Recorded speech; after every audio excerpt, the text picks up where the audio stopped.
This is the voice of the Scarab, Wilson. I command you to drive your tower over the cliff.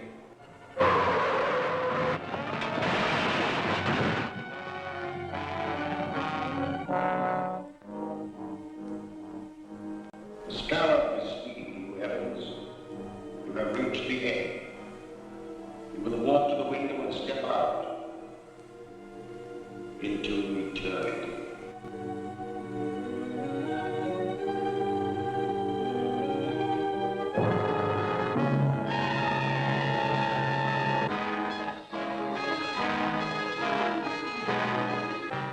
You are under the power of the Scarab, Jackson. Your weapon is in the right-hand drawer of your desk. Use it.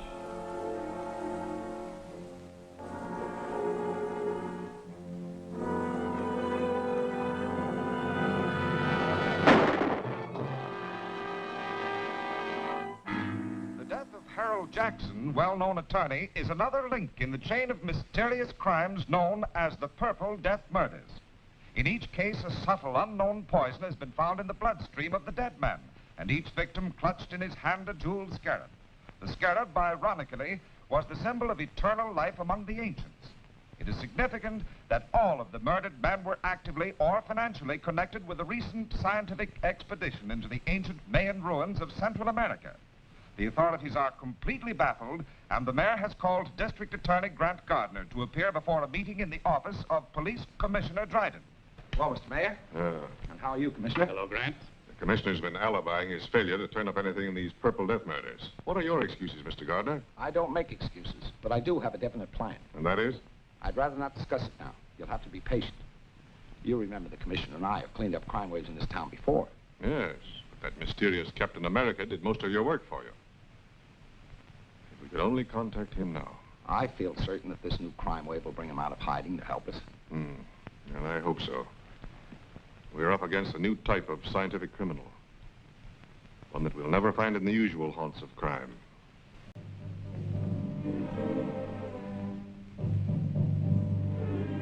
I tell you, Dr. Maldo, there's a curse on everyone connected with that Mayan expedition. Jackson's gone, and Wilson, and Evans. Why, you or I may be the next victim of the Scarab's Purple Death. My dear Professor Lyman, you're overexcited. Calm yourself. Here, have a cigar. Thank you.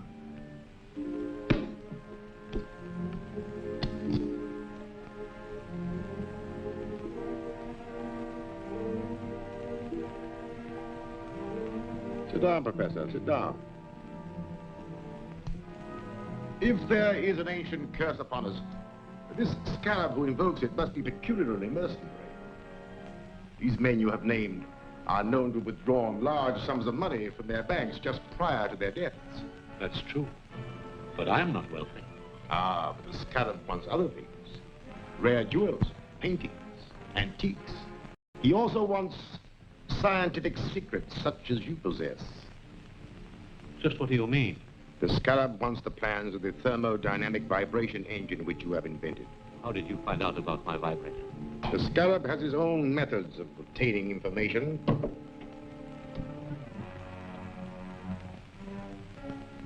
You? The Scarab? Yes. I'm the Scarab. It is my vengeance which is striking at all of you. It was my expedition.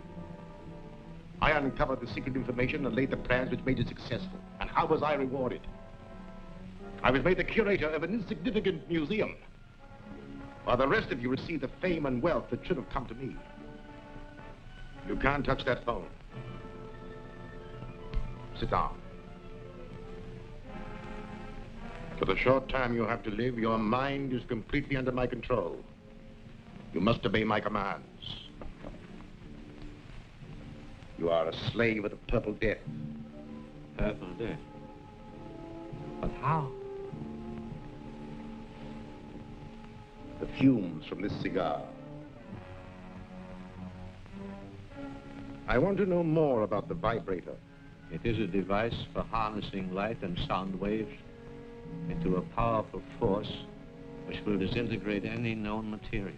That could be used by me as a powerful weapon of destruction. Yes. Splendid. Where are the plans? At home. In the safe. Write down the combination.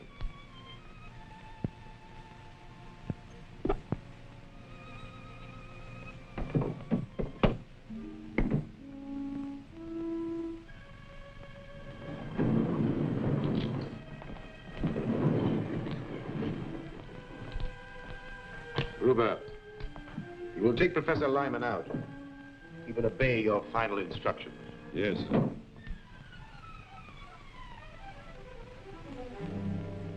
Step this way, Professor.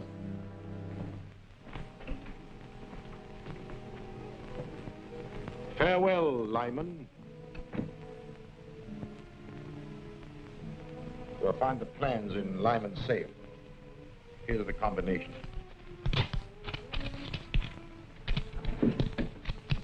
And take these purple death bombs with you. They'll be silent and effective weapons if anyone interferes. Yes, sir.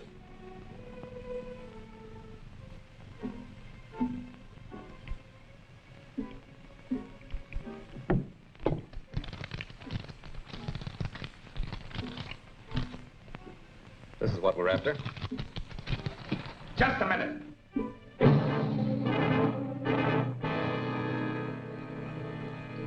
Throw your gun in a corner.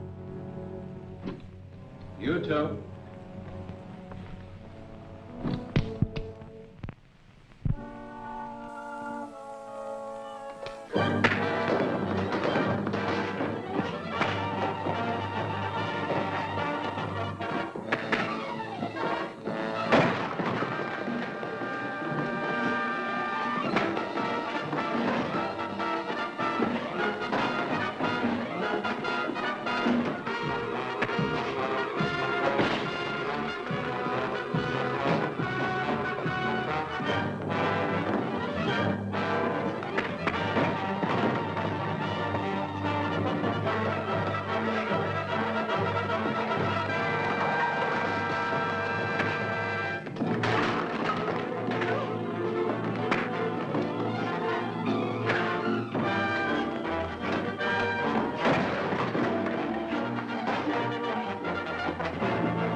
Police Commissioner Dryden speaking.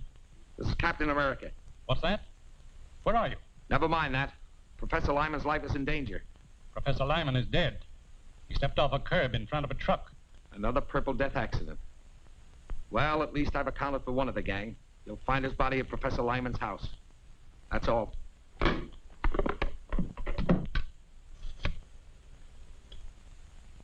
Get me the district attorney's office.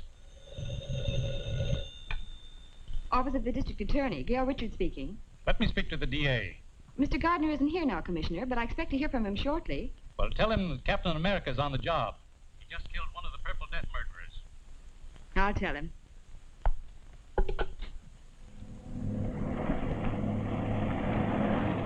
Calling Captain America. Come in, Gail. Commissioner Dryden just told me the news. Do you need any help? I will as soon as I get back to the office. Have Davis there. I have an important clue for him to analyze. Right. He'll be here. This stuff is distilled from the cypripedium, a little-known orchid. Highly concentrated as fumes form a deadly poison which leave those purple splotches on the victim's face.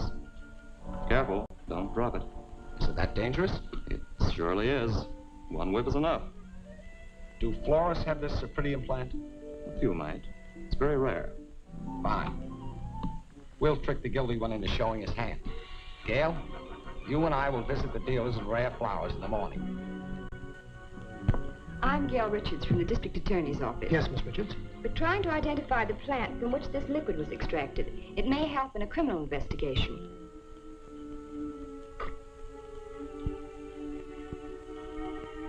Sorry. I can't identify it. Thank you.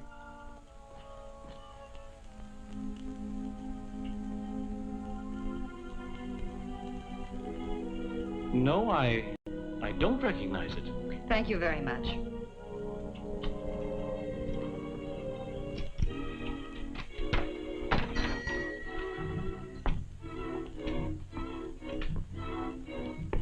Can I help you, miss? I'm from the district attorney's office. I have a plan extract which we're trying to identify with a murder investigation. I'm sorry, miss. I'm afraid I won't be able to help you. Oh! I see you do know what the Purple Death Bomb is. You fooled me, all right, but it isn't going to do you any good. Get in there. Don't talk. Move.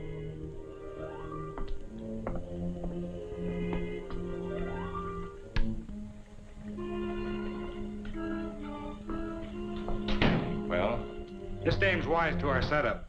Turn around here. Tie her up.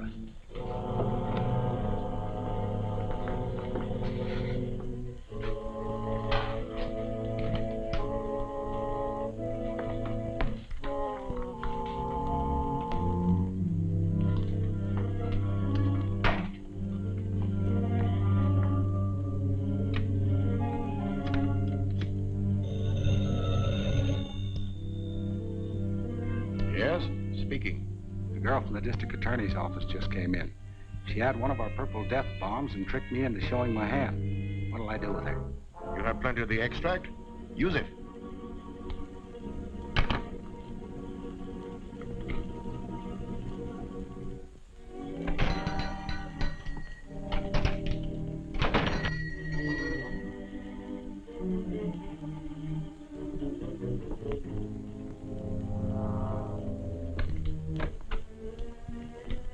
Yes, sir. I'm the district attorney. Miss Richards was to meet me here. I haven't seen her. I'll wait outside.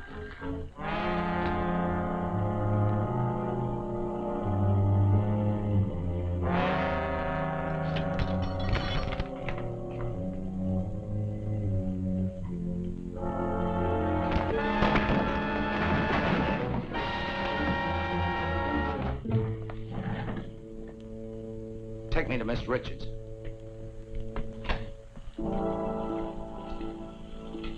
Get on the other side of the room.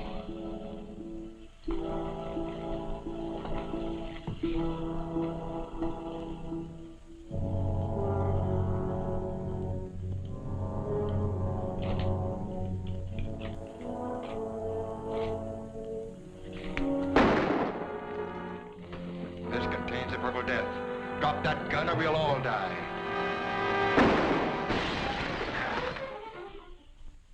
The brilliant action of Grant Gardner, the district attorney, has exposed the source of the Purple Death poison. The Cypripedium orchid from which it was derived will be destroyed wherever found.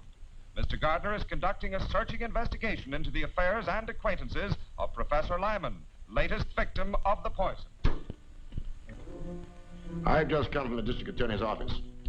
He's questioning all the survivors of the Mayan expedition. He doesn't suspect us. No. But we have something else to worry about. We are not the only ones who know the secret of Lyman's dynamic vibrator. Is there another set of plans? No. Worse than that. There's a working model which Lyman and his assistant Gregory constructed at Professor Dodge's laboratory. The district attorney is taking some technicians there tonight to see a demonstration and learn all about it. But if they learn how it works, Then my secret weapon will no longer be a secret. And someone will ultimately devise another machine to counteract it. Therefore, the model and Gregory must be destroyed tonight. That won't be difficult. The directions with these plans show how to step up the power of the machine so high that it'll destroy itself, along with the building and everyone in it. but suppose Captain America's on the job again. We know that Captain America gets information through the office of the district attorney. All I need do is to give the district attorney a tip about the Scarab that will send Captain America off on a false scent. And that I have arranged to do tonight.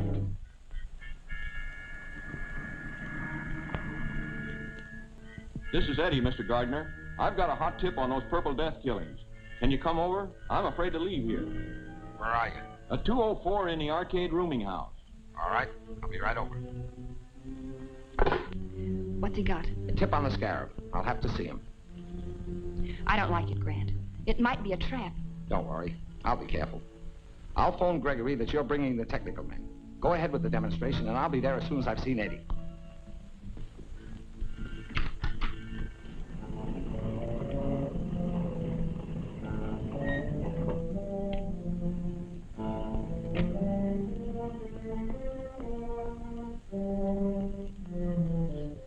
Well, your phone call worked, all right.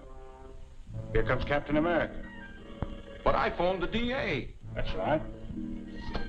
And Captain America shows up as we expected. Well, you served your purpose, Eddie.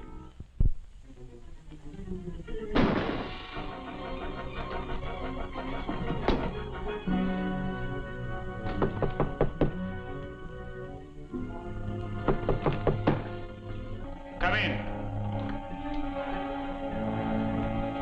Come on in.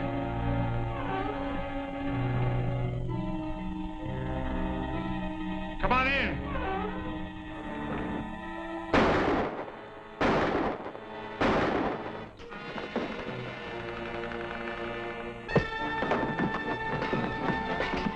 Start talking. Who's your boss? I don't know his name. Stop the 2 bullets left. Yes, I'll hit one presently. Wait, I'll talk. His name is Maxim. Keep talking. He wanted to get you out of the way. They're pulling a big job at the office of a guy named Dodge. I don't know what it's all about. Well, I do.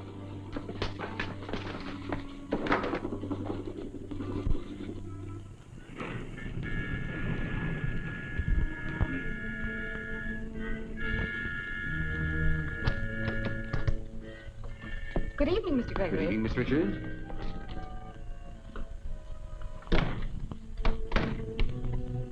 Mr. Merritt and Mr. Norden are here to witness your demonstration of the vibrator. Oh, yes, the DA telephoned me. I'm glad you came. I alone know the secret of this machine, and it's a heavy responsibility. So, come this way, please.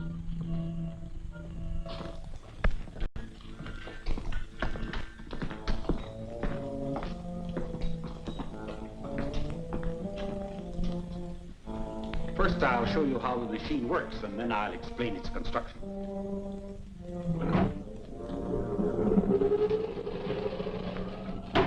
In a few minutes, we'll have generated sufficient power to destroy this miniature structure. Now, if you'll step this way, you will see the result of the demonstration.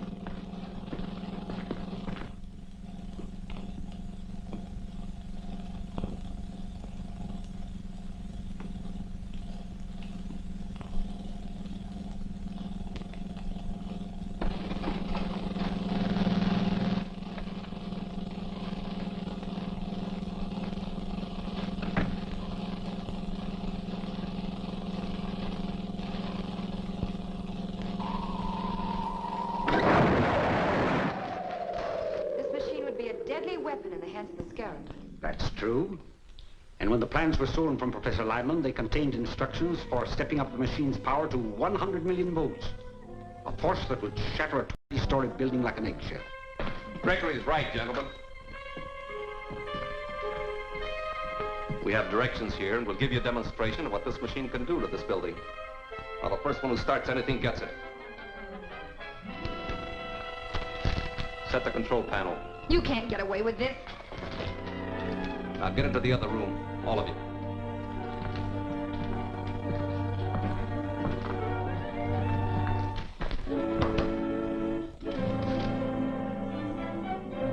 Before we wreck this building, I want all of Professor Dodge's papers. Open that vault. I said open that vault.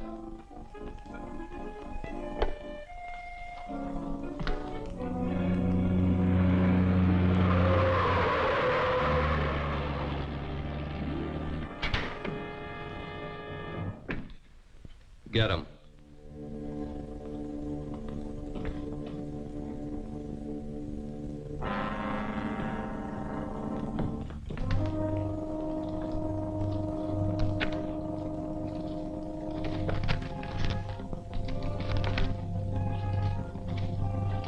Get in the vault, all of you. This is murder. That's right. Wholesale murder.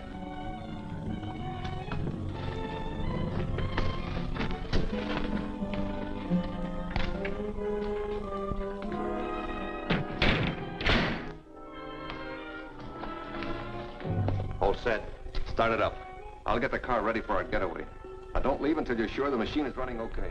Right. If that machine builds up to its full power, this building will collapse in a cloud of dust.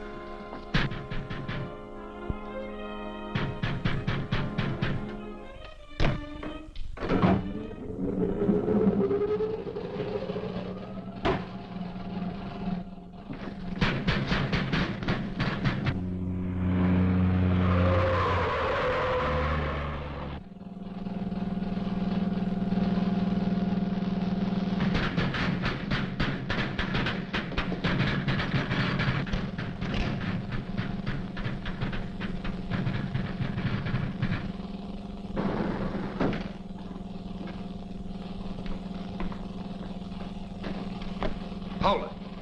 Captain America. What's happening in there?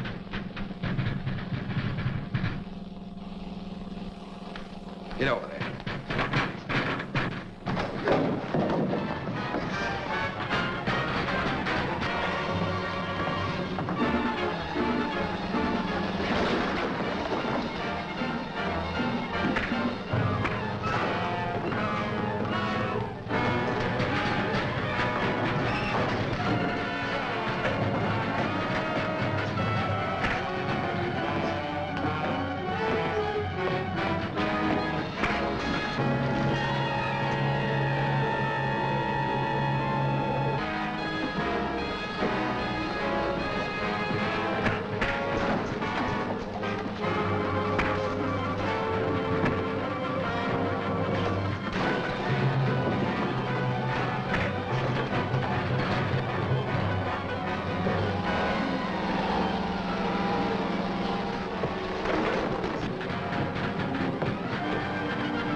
Do any of you know the combination? Yes. Set point at 0.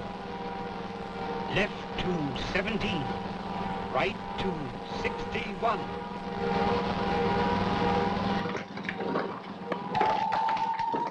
The vibrator. If it isn't shut off, the building will collapse. Get out. I'll try to stop it.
Captain America.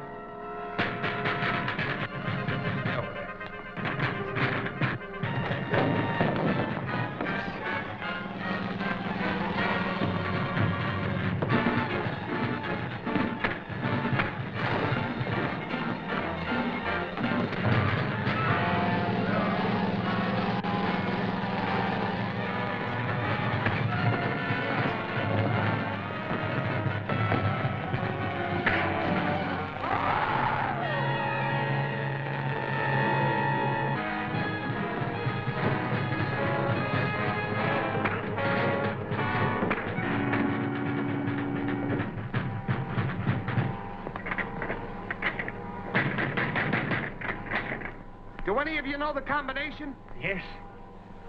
Set point at 0.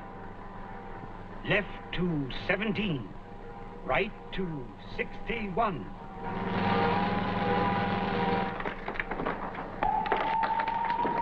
The vibrator. If it isn't shut off, the building will collapse. Get out. I'll try to stop it.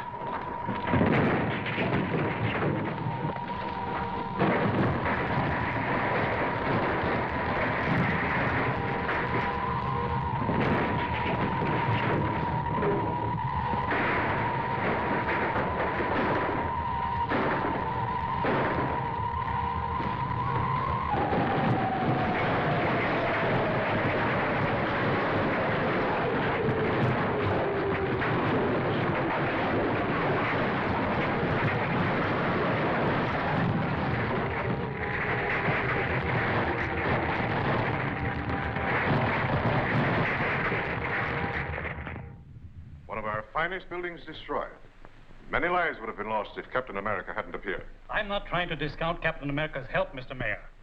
I was merely pointing out that the danger is all over now. The stolen plans of the vibrator were destroyed, along with the only 2 criminals who knew how to operate it. The Scarab is completely disarmed. I'm afraid that's not entirely correct, Commissioner. You know that Matson got away with most of Professor Dodge's papers and plans. What were the plans? The most important one was for Dodge's portable electronic firebolt, a machine that generates an electrical charge powerful enough to cut through steel and concrete like a bolt of lightning. Why, with that weapon, they could blast open any vault in the city. But they don't have the weapon, merely the plans, and in code that'll baffle even the mysterious Scarab.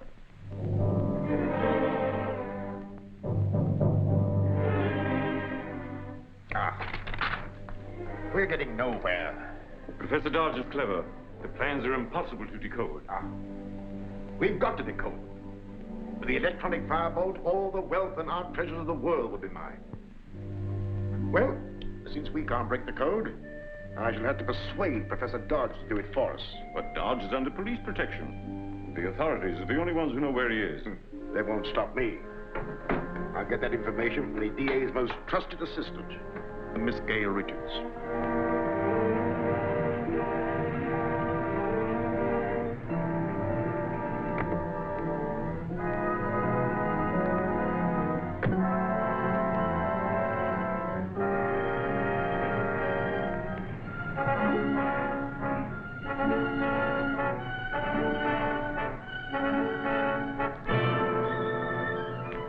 Miss Richards. I was introduced by the district attorney. Remember?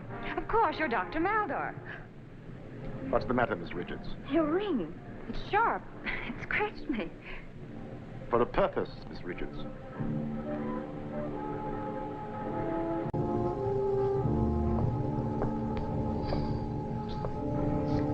You are under a powerful hypnotic influence that forces you to obey me.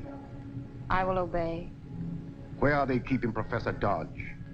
In the district attorney's apartment, suite 304, Winston Arms. Is the district attorney with him? No, but he's going there soon. How is he guarded? There's a policeman in the apartment with him. Now listen carefully. You will go up to your office and telephone the man who is guarding Professor Dodge and tell him that 2 detectives from the district attorney's office are coming over to question him. You must hurry, as the effect of the serum will be working off in a few minutes. When it does, you will remember nothing that has happened. Do you understand? I understand. Good. Then go quickly.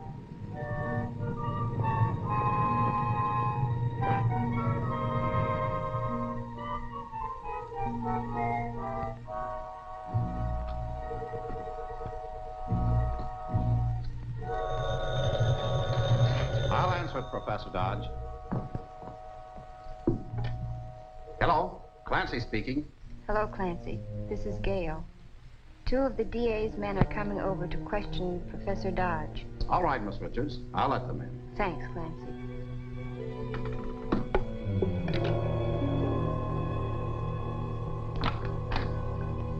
Hello, Gail. Say, what's the matter? I don't know. I feel dizzy. What you need is fresh air. Suppose you drive over with me to see Professor Dodge.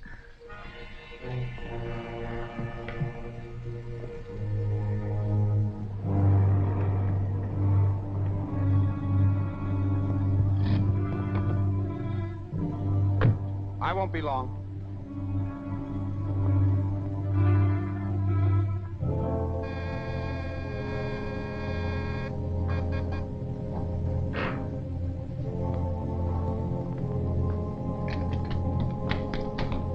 Hello, Clancy. How's everything? You're covered, Mr. District Attorney.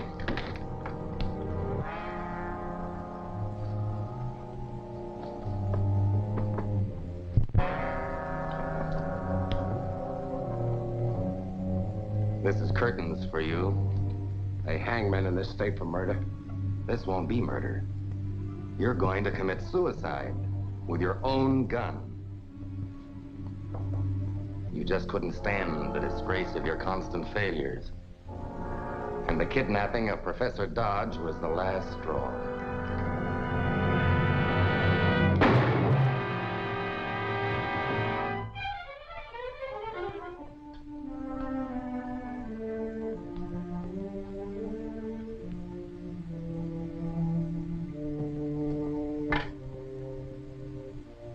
Oak Ridge 631. Hello, Joe. This is Tate. Now listen, when Matson gets there with Dodge, tell him everything's okay. I just took care of the DA. You think you did. First cartridge in my gun is always a blank, to be fired as a warning shot. Turn around.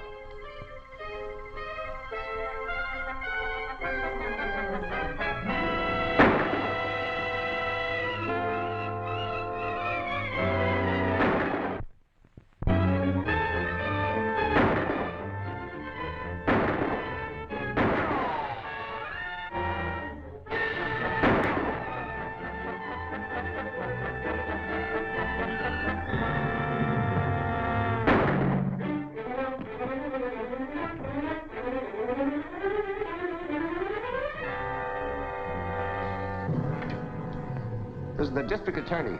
Please get the telephone supervisor and find out the address of Oak Ridge, 631. Call me back here.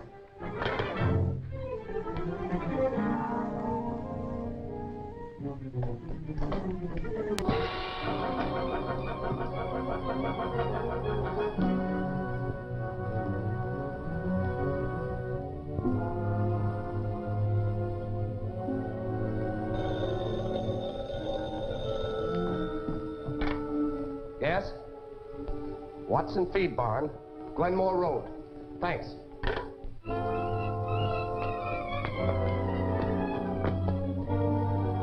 Matson has taken Professor Dodge. I'm going after him. Clancy's up in my apartment out cold. You phone the commissioner, tell him what happened, and then take care of Clancy. Right.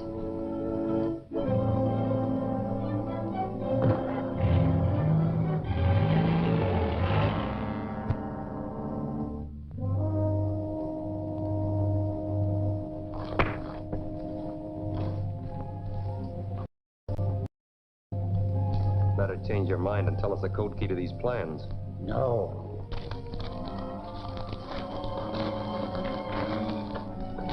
Start the tractor. Okay.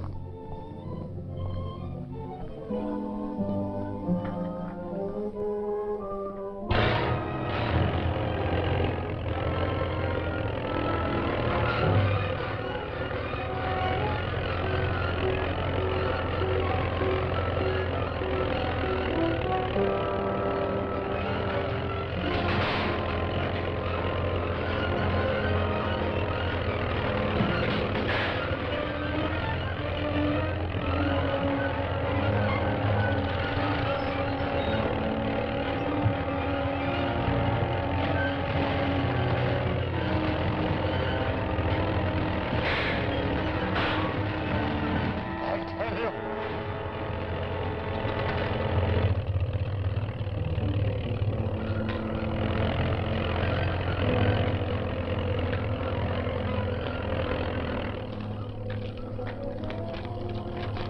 Start talking. I'll have to show you in writing. All right. But no tricks.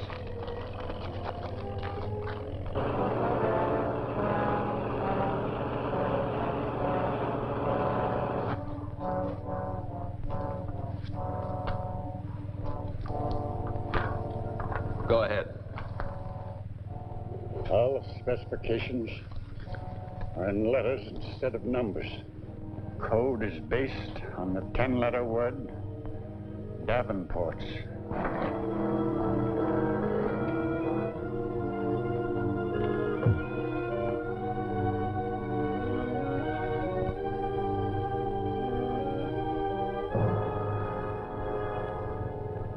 That's all there is to it. This better be right. Tie him up again.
What happened before I arrived, Professor Dodge? They forced me to reveal the code key to the plans for my electronic firebolt. With that machine, they can break into any safe or vault in the country. Well, that's probably just what they plan to do.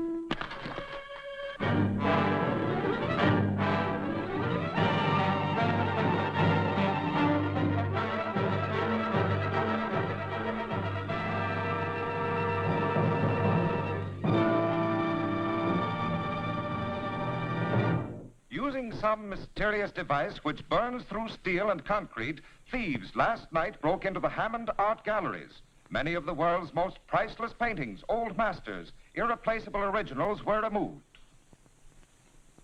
The daring safe breakers are still at work. Their latest objective was the home of Jacob Mortimer, the famed collector. Rare manuscripts and first editions of inestimable value have disappeared. Insurance losses to date have already exceeded $1 million. Public demand for action is mounting, and law enforcement agencies seem unable to cope with the strange menace. I'm getting enough criticism from the mayor without listening to any more of that. Pretty bad. That electronic firebolt is a powerful weapon in the hands of criminals, but I think we can stop them now. You mean if that machine of Professor Dodge's really locates the firebolt? You can depend on Professor Dodge. His locating device will be finished today. And the next time they use that firebolt, we'll have a chance to trap the Scarab's gang. At this rate, you'll soon have every art treasure and antique of the city. Don't be too confident.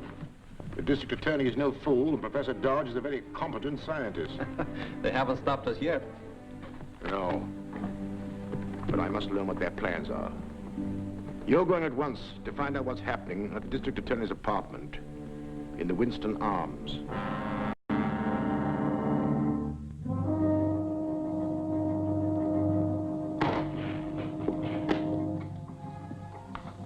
Finished?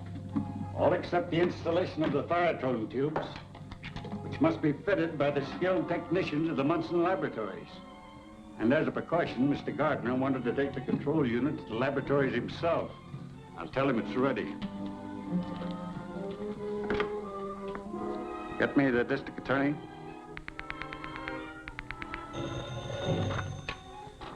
District Attorney. This is Professor Dodge, Mr. Gardner. The control unit for the firebolt locator is ready for the lab work. Excellent. I'll be there in an hour to pick it up. Looks interesting, Professor. Are you sure it'll work? Positive, Mr. Gardner. With the Thyatron tubes installed, we can locate the electronic firebolt wherever it is used. I'll take this to the laboratories, get the tubes installed, and be back here before dark. Clancy, you better stand guard out in the hall. Yes, sir.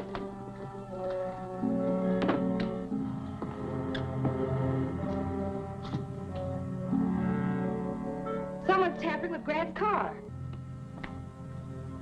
I've got to warn him.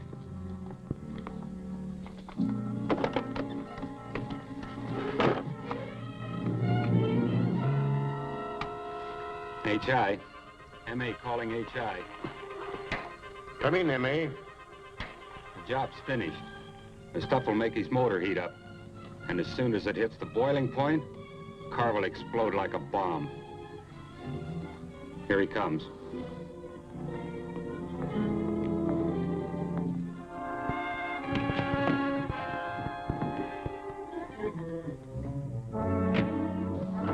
He's pulling away now.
Highway Patrol.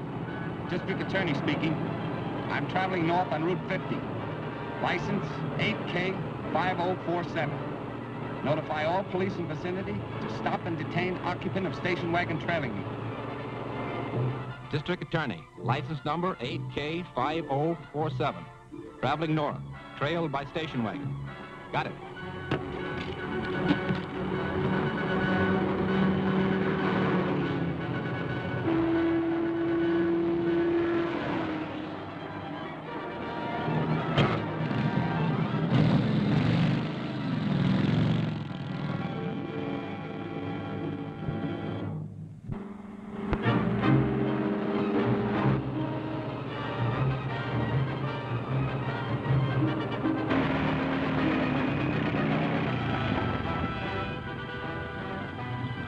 DA's office.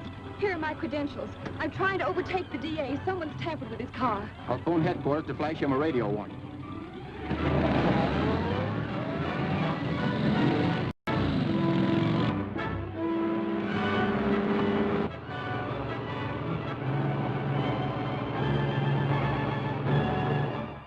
That's right, the district attorney's car.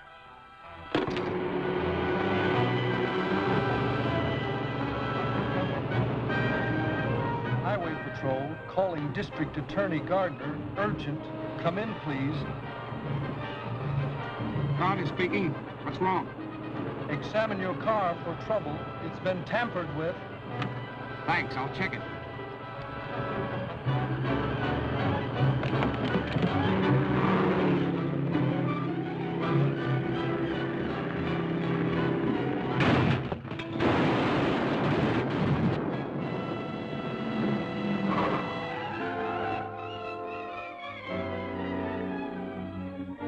Thank heaven you're safe.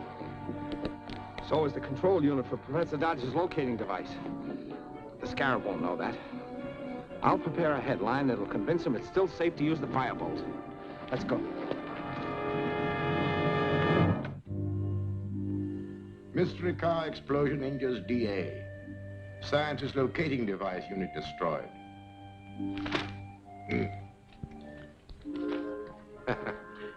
So, we were successful. Now we can proceed with our attack on the National Platinum Company's refinery vault without interference of the district attorney. We know the thieves will use the stolen firebolt again. And when they do, its electronic radiations will illuminate this bulb. Then I'll run the pointer along the contact points.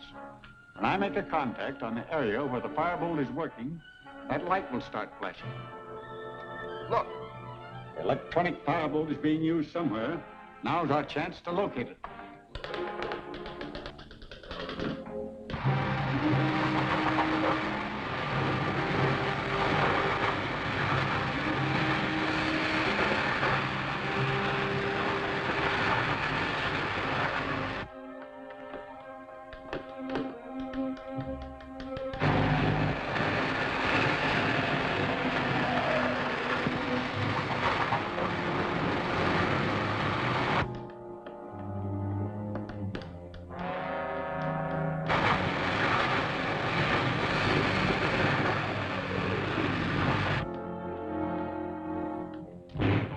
Somewhere in this area.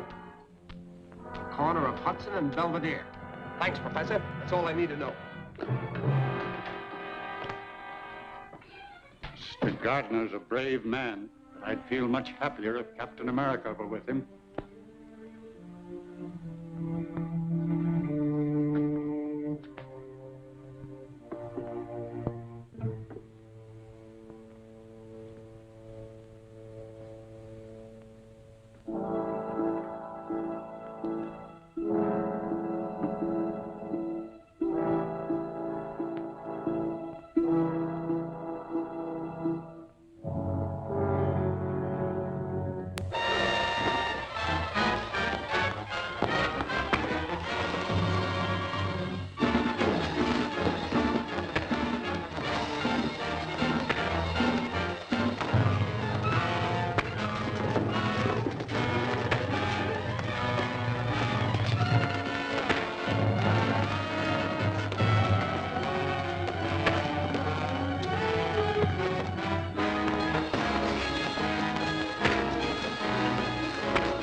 about to get away with the platinum when Captain America showed up.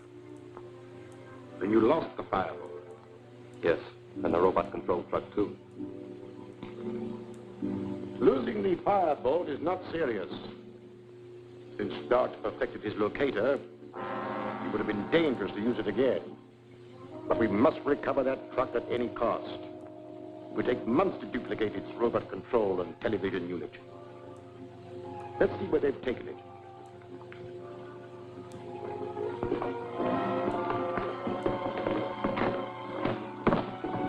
Turn on the television controls.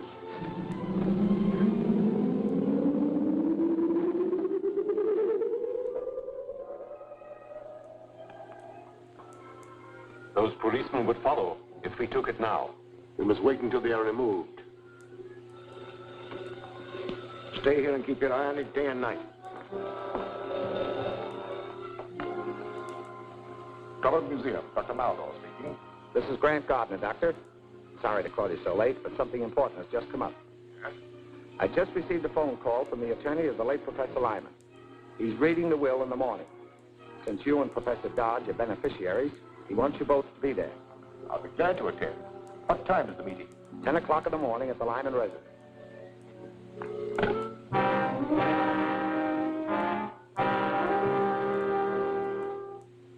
And the balance of my estate to be dispersed as follows. To Professor Dodge, my lifelong friend, I bequeath my home and all its contents. To Dr. Maldo, for his loyalty and untiring efforts in the cause of science, I give all my rights and interests in the Drummond Museum, with the exception of the Mayan crown jewels now in his custody. The jewels will be turned over to Professor Dodge and sold to finance an expedition into the Mayan jungle to search for the lost city of Zada. That is all, gentlemen. Now that you've inherited this estate, Professor, do you propose to live here? I hope so. If you think it's safe. I'll make it safe. I'll keep police guards around here as long as there's any sign of danger from the Scarab. Thank you. What progress are you making in the Scarab case? Not much, but Captain America's turned a truck over to us that may hold a clue. The mechanic is checking it now. You should be able to give me a report on it by the time I get there. Now, if you'll excuse me. Well, I must be getting back to the museum. I'll deliver the Mayan jewels to you tomorrow. Well, I'd expect you. Goodbye.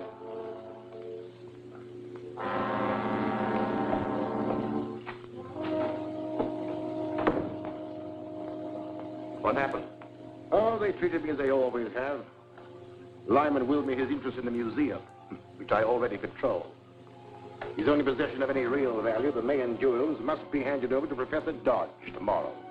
Of course you intend to give them to him? Oh, certainly, certainly. That is, if Professor Dodge is still alive. Is he still staying at the DA's apartment? No, he's at the Lyman house with a strong police guard. It would be easy if you only had a robot-controlled truck. Exactly. Come in quick. They're checking the truck. What do you make of it? Well, there are some details that I can't figure out, but it's robot control. With a device something like the automatic pilots used in planes, it can be driven without anyone at the wheel. How is it steered through traffic? I can't tell exactly, but a controlling device would have to be nearby, perhaps in the car following. You can find a television unit concealed in the roof. Thanks very much. If it's robot controlled, why haven't they driven it away from here? 2 motorcycle officers would have followed it. I'll fix that. Then they can take it whenever they want. And when they do, I'll be inside. All right, boys. I'll take over now.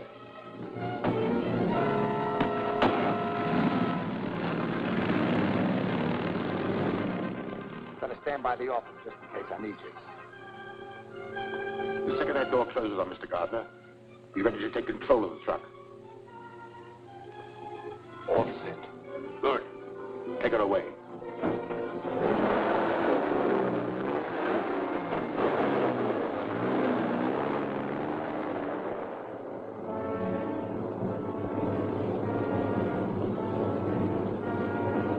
Take her to the 10th Street garage.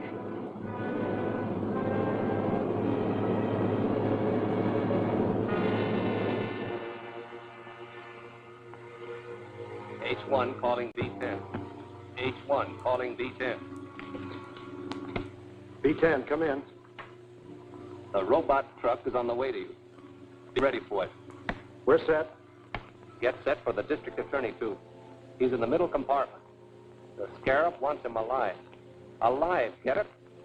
Right.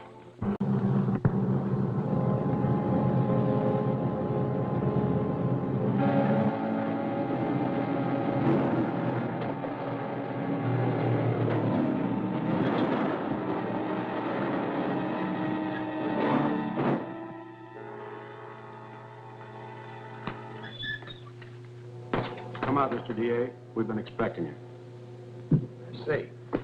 A reception committee, huh? We're just the doorman. The committee will take care of you later. Tie him up.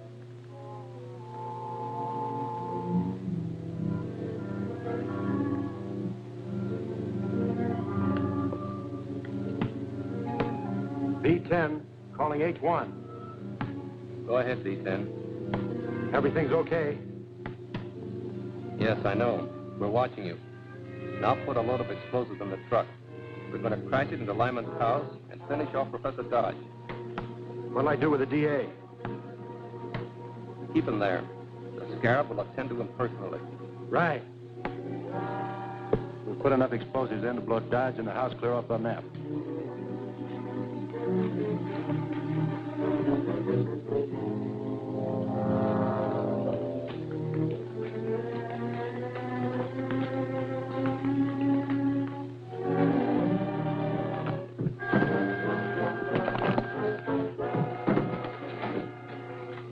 Now it's a traveling bomb. Open the doors. Start it up.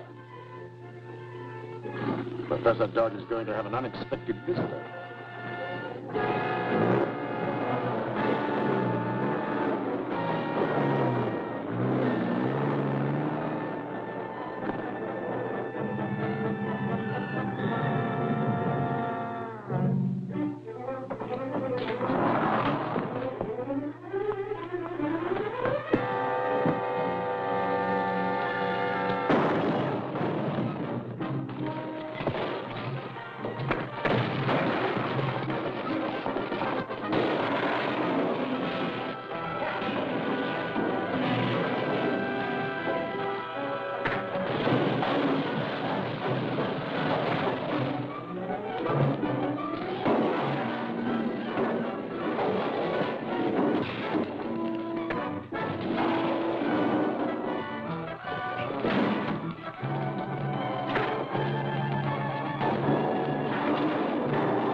America. Give me that wheel.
Captain America. Give me that wheel.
German Museum.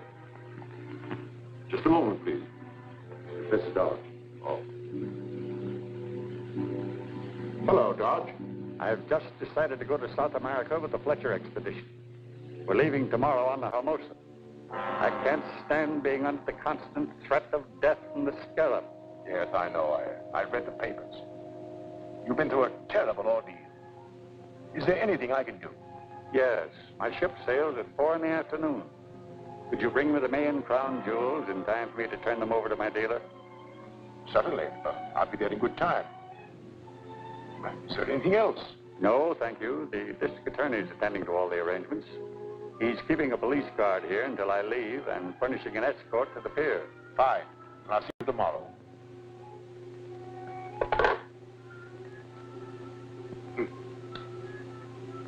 It should be simple to outwit them now.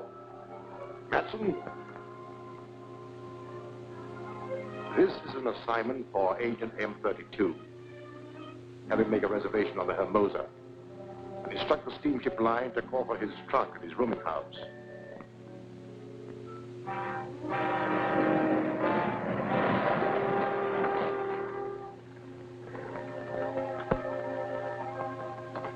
Come in, Doctor. Thank you.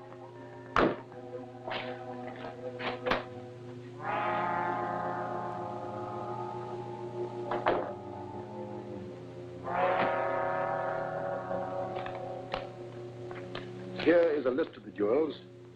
You'll find the collection intact. Oh. Beautiful, aren't they? Precious stones that women love and men die for. True enough. Would you sign this receipt, please?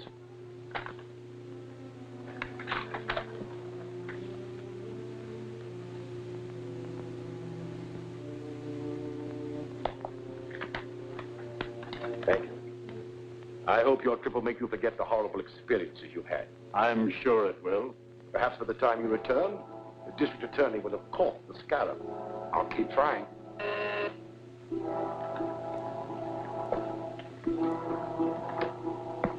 Hello? Have them drive in. I'll check their credentials at the house. It's the expressman for your baggage. Well, bon voyage. Thank you, Doctor.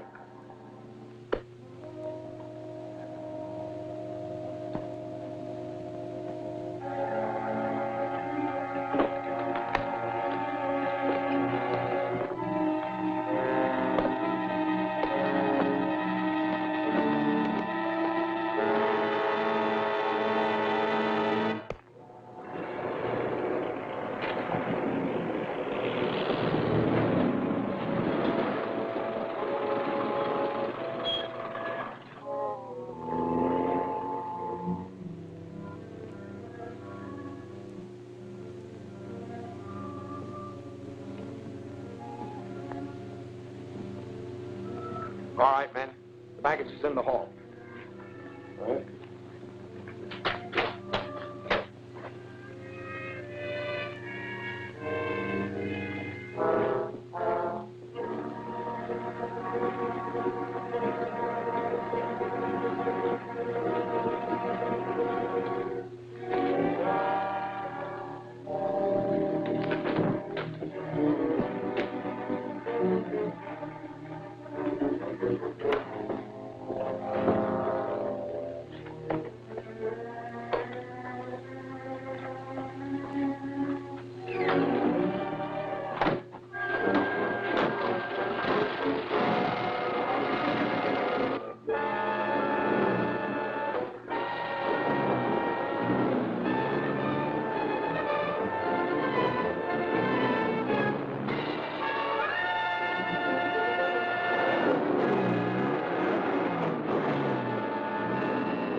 Hello?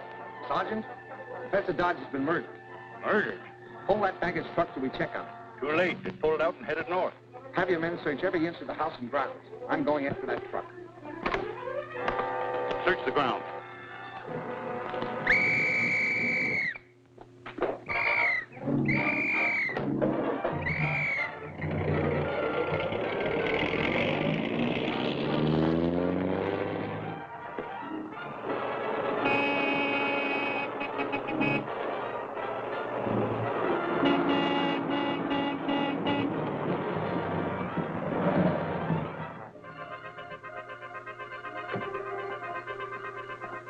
I want to take a look inside this truck.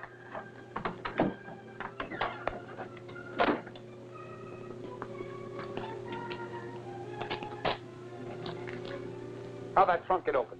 I don't know. It was closed when we put Mr. Dodge's baggage in. Dodge has been murdered. And the man who did it hid in that trunk and then got out somewhere along this road. Who shipped it?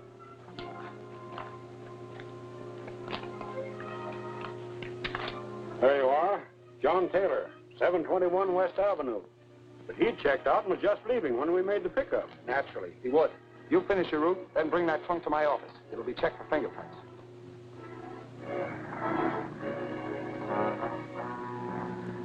Did you have any luck, Chief?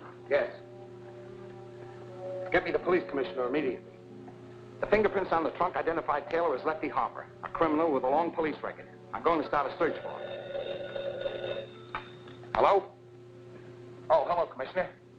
I want a dragnet thrown out for Lefty Harper, alias John Taylor. He was found dead in his car half an hour ago, shot through the head. Where's the body? At the morgue. The car is downstairs, back at police headquarters. We looked it over. The plates and registration slip are phony. But we did find a service station sticker which might be a lead. Good. What's the address? Allen's Gas Station, 5th and Manchester. Gail can check that for us. I'll meet you at the morgue.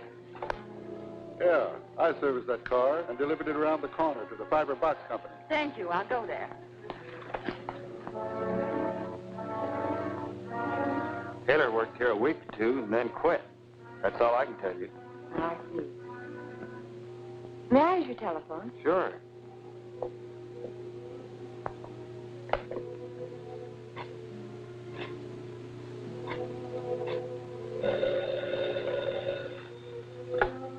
Hello? Yes, Gail. Where are you? Fiber Box Company. Taylor was a transit worker here, but he left. They don't know anything more about him.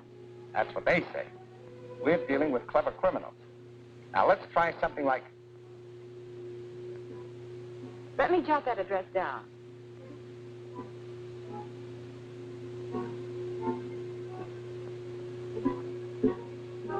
I'll go right over.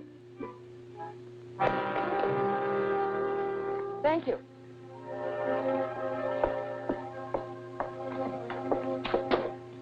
Well, Miss Richards. Louis. What's she doing here? She was asking about Taylor. I told her we didn't know anything. This is the girl who works with Captain America. She's going to tell us who Captain America really is. Aren't you, Miss Richards? No. You can change your mind.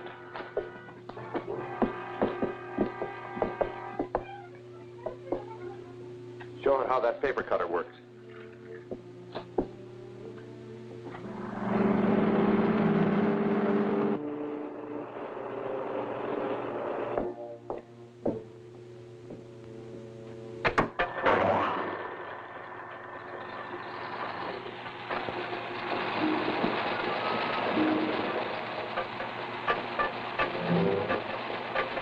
It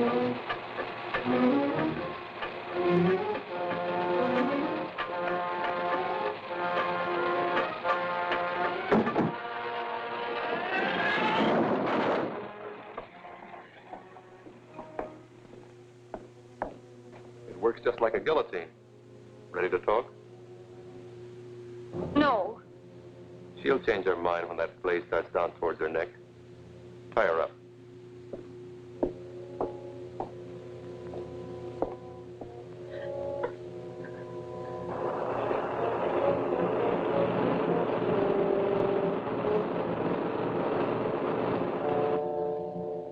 This is your last chance to talk.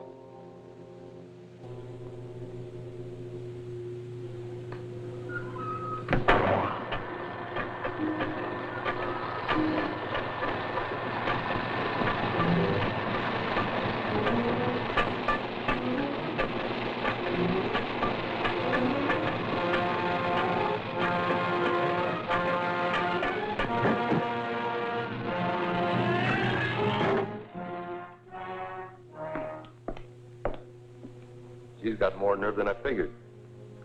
I better phone the boss and put it up to him.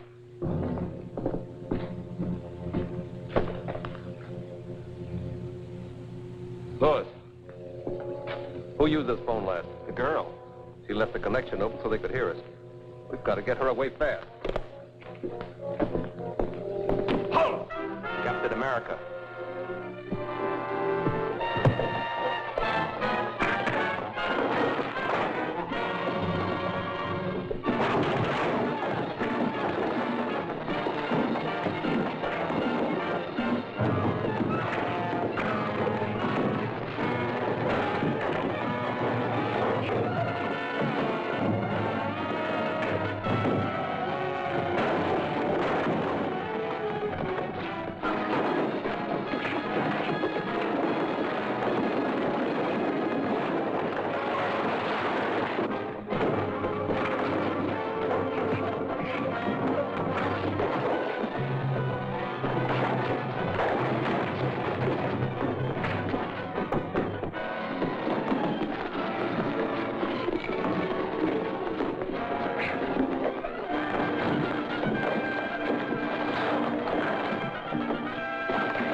Louis, who used this phone last? The girl.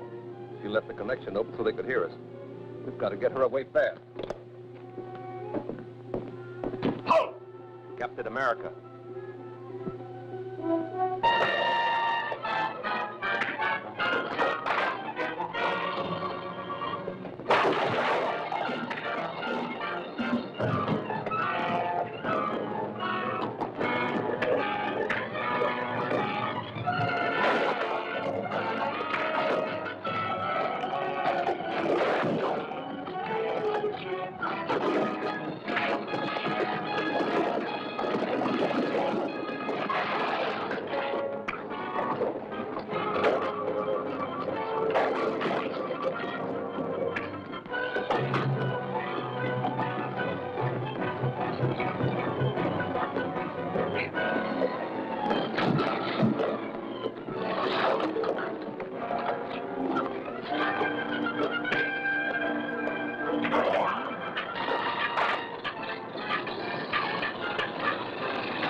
Either the district attorney and Captain America are one and the same man, or else they're working very closely together.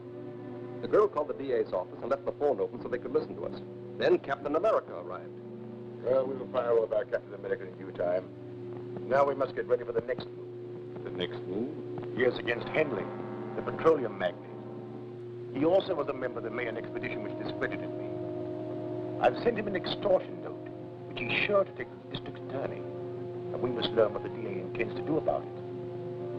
So you're to install a radio dictaphone in the district attorney's apartment. In his apartment? If he should find me there... Ah, but he won't. I've arranged to have him come here.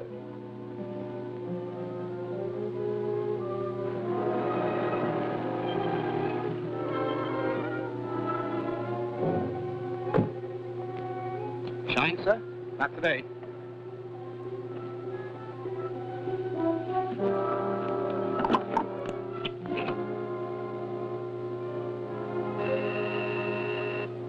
Yes, Mark? The district attorney has just gone in. Very well. On your way. I'll keep him here long enough for you to finish the job.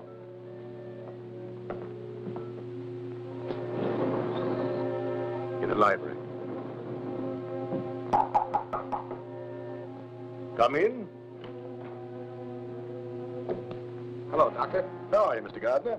It was good of you to come. I realize you're a busy man these days. Have a seat. Thank you. I'm very busy, but I knew you must have a good reason for wanting an interview. Thank you, I have. The National Academy of Science has asked me to prepare the material for biographical articles on the members of the Mayan expedition who have been murdered. I'd appreciate it if you look over these notes to make sure I'm not divulging any information to the criminals that might interfere with your plans to arrest them. They're only a few pages. Perhaps you could look them over now. Certainly. I'd be glad to, Doctor.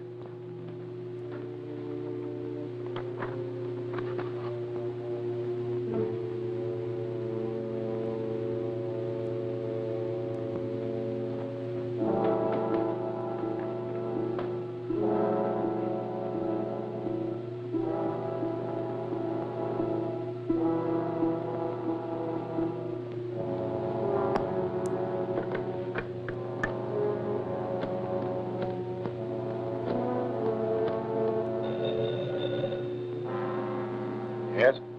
Is the DA still there? No, he just left. That's okay. I'm in his apartment now, and I'll have time to finish. Open your receiver and set it for 20 megacycles, and I'll give you a test. Very well. Gruber,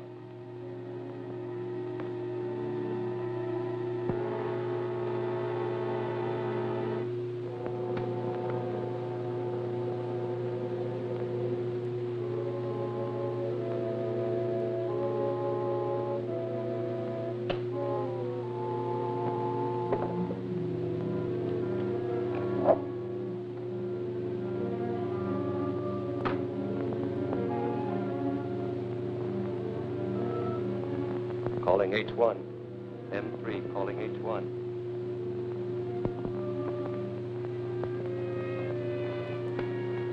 Hello, hello, hello, hello. Yes, we heard it. It's okay. Now get out of there quick. The DA may be back any minute. Right.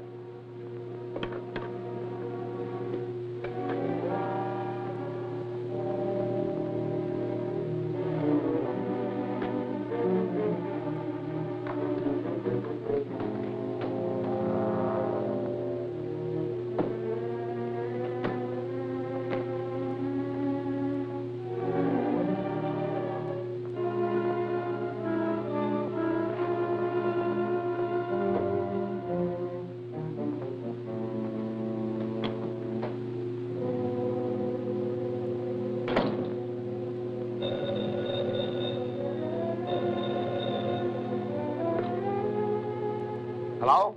Hello, Chief. Mr. Henley is here. He's in a panic. Henley? Petroleum magnate? Yes, he's waiting in the outer office. He's received an extortion note signed by the Scarab. He wants to see you at once. Oh, I see.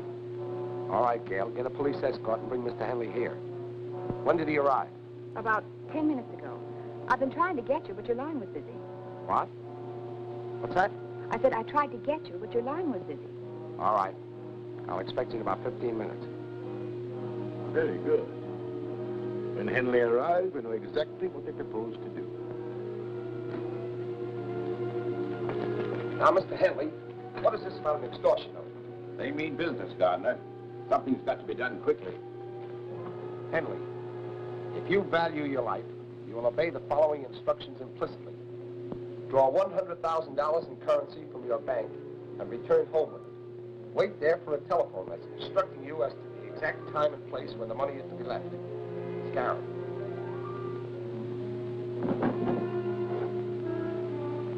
How did you receive this? It was pushed under my door. Do you intend to pay this money?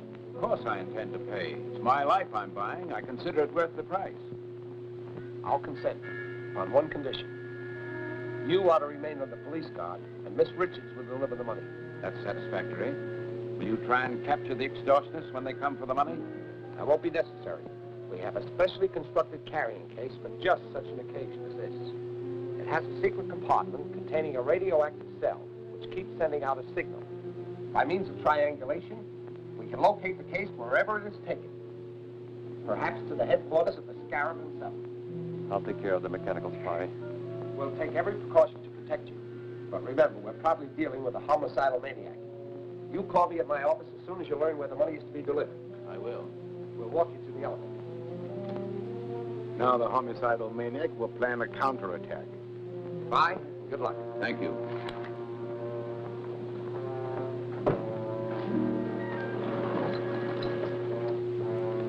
What is this fairy tale about a carrying case? I never heard of it. Neither did I. It's a good idea. You told Mr. Henley. I not only told Henley, I also told the Scarab. When you said my phone had been busy, I realized someone had been in the apartment. I searched and found a radio dictograph concealed in the bookcase. Then they think. Just what I want them to think. That we're depending on the phony locator to trace them. So they won't expect us to try any other scheme. So that's it. Yes. And as soon as we learn where to leave the money, I'll start. You go to Henley's, pick up the case, and take it to the location designated.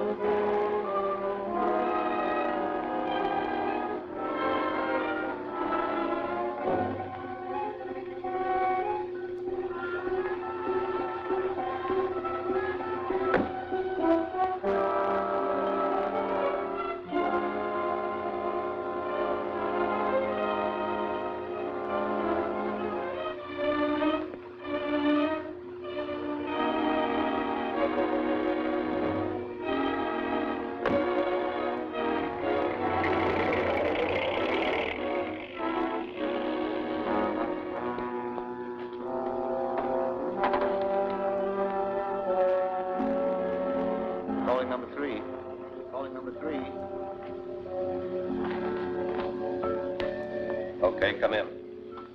The girl came out alone and left the case. I'll get it. Drive the car around to the other entrance.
Take this case and drop it down the shaft at the end of the tunnel. Okay.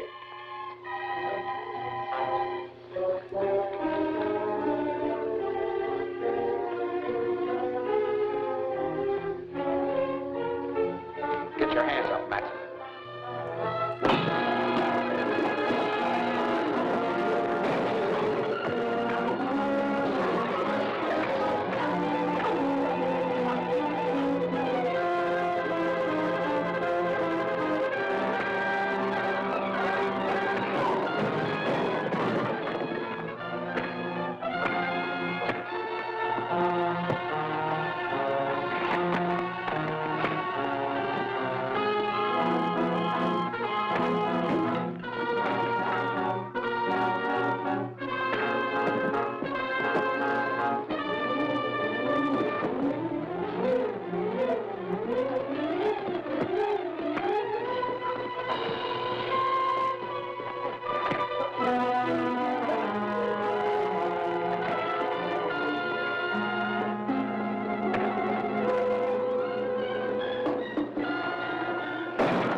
Take this case and drop it down the shaft at the end of the tunnel. Okay.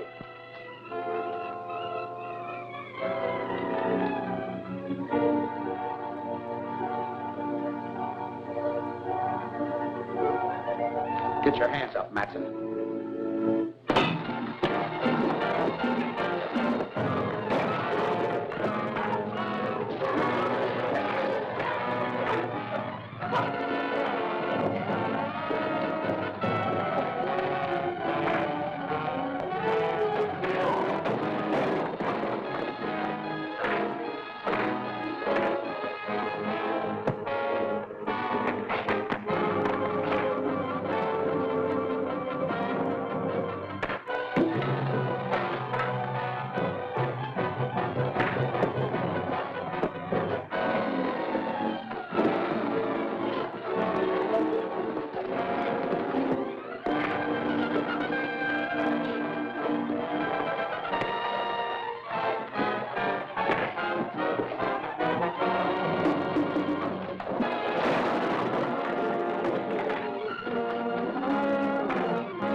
It's all here.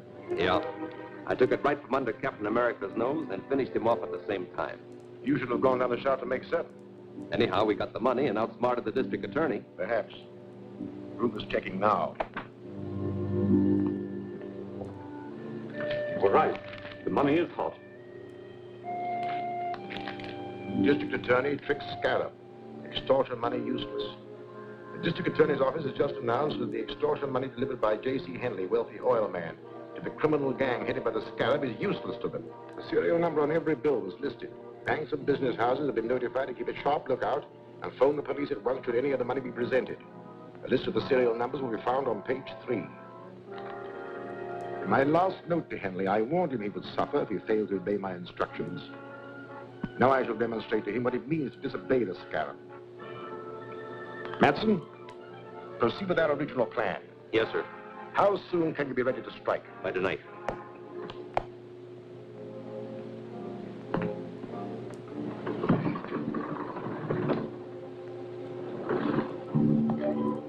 After tonight, Henry will be glad to pay any price I demand, in spite of all the protection he can get from the district attorney. And although your trick to prevent the use of the money was successful, you will soon learn how dangerous it is to disregard the Scarab's orders. Scarab, when did you get this note? It slipped under my door about an hour ago. You know, I was a fool to take your advice. I should have paid the money without any strings and had it all over with. What assurance do you have that the Scarab would have stopped with one demand? Once you start paying extortion money, there's no end to it. But the second note doesn't ask for money, it just threatens me. Oh, I want to help you, but, well, I've got to consider my own safety. I've considered that too, and made arrangements to keep you right here in my own apartment under guard. But neither you nor any member of that Mayan expedition can be really safe until the Scarab and his gang are run to earth. Of course, you're right. It's a hopeless task. Not exactly. This was in the pocket of the man found at the mine. Just a card from a used car lot. It isn't much of a clue. No, but it does indicate that the dead man has had some connections with the used car lot.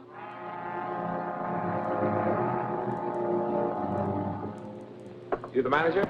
Right. I'm Gardner, district attorney. Oh. Sit down. Thank you. What's on your mind? Have you ever seen this man? Why, yes. I sold him a truck the other day. What type? Panel job. I've got the specifications right here. Funny thing about it, too, he had me looking for several days. Had to be just right. Nothing else would do. Here. 18 feet long, 5.5 wide, 8 high. Double doors in the back with 12-inch window in each. License number? XM 7643. Was it in condition to be driven away? No. My tow car delivered it to a garage on the other side of town. Which garage? I don't know. The night man made the delivery. I'll ask him when he comes on tonight. Phone me the address of that garage as soon as you can. I'll be waiting in my office. Sure.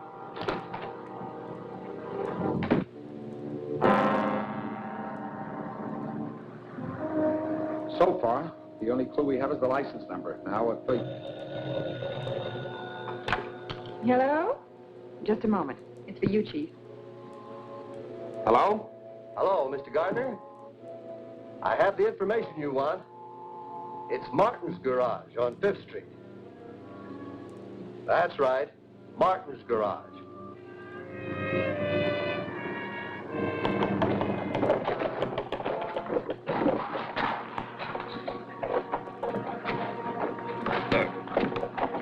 Take it easy with this stuff. All right.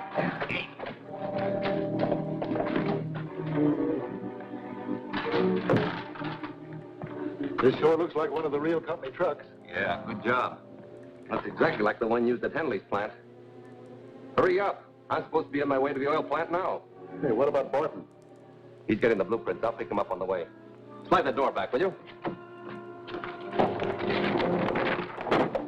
Here.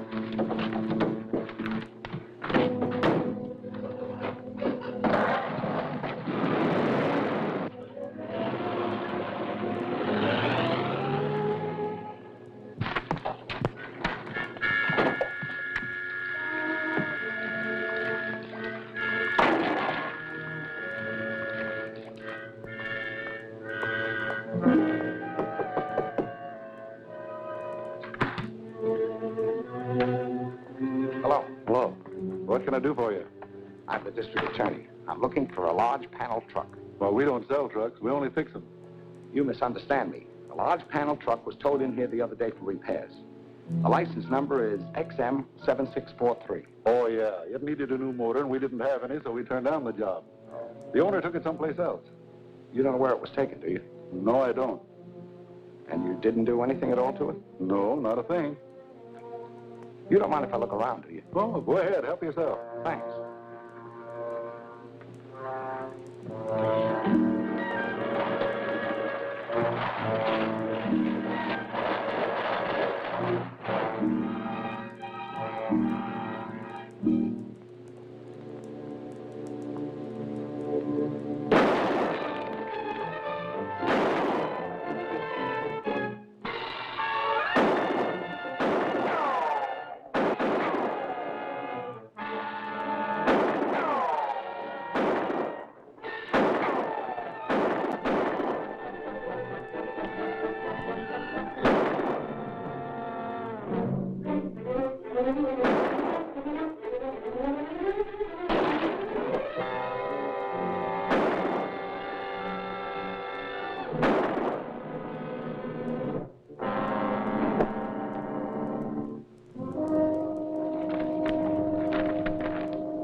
Company.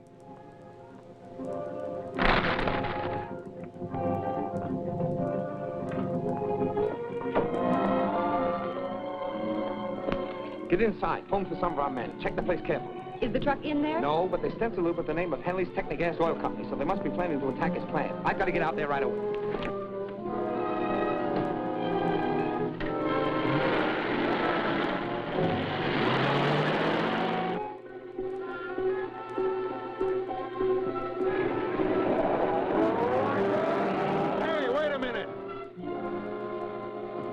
I've never seen you before. New man?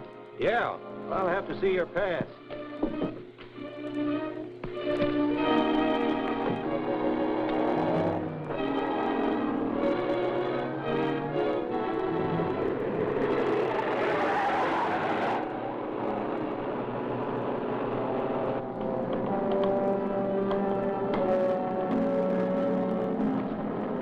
Where do we hook them in?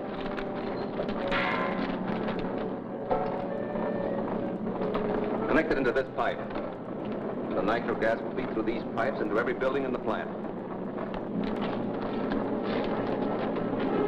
Wait. There's 200-pound pressure on this line. I'll close the master valves.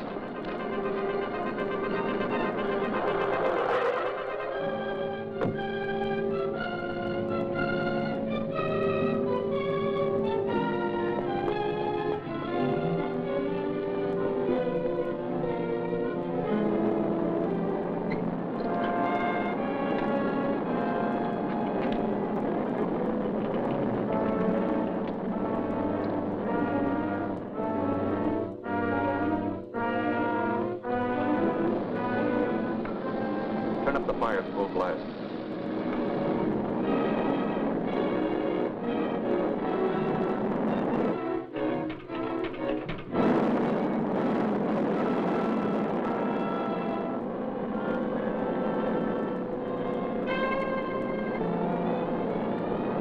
Steam will carry the nitro gas into every building in the plant. As soon as the pressure hits 350 pounds, the gas will ignite and the whole place will blow up. Well, let's get out of here. Open up that master valve.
steam will carry the nitro gas into every building in the plant.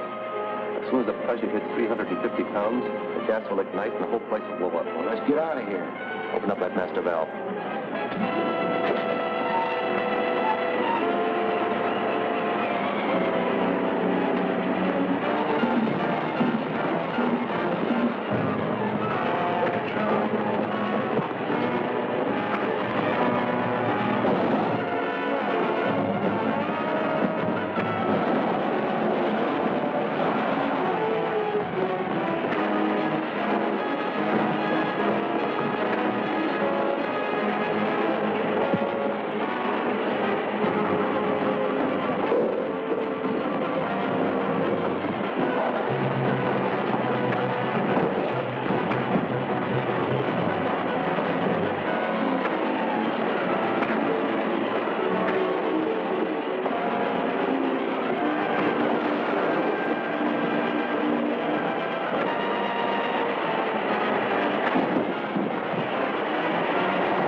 Despite the attempt to blow up the entire Henley Techni-Gas Works, only one of the buildings was destroyed, thanks to the timely arrival of Captain America.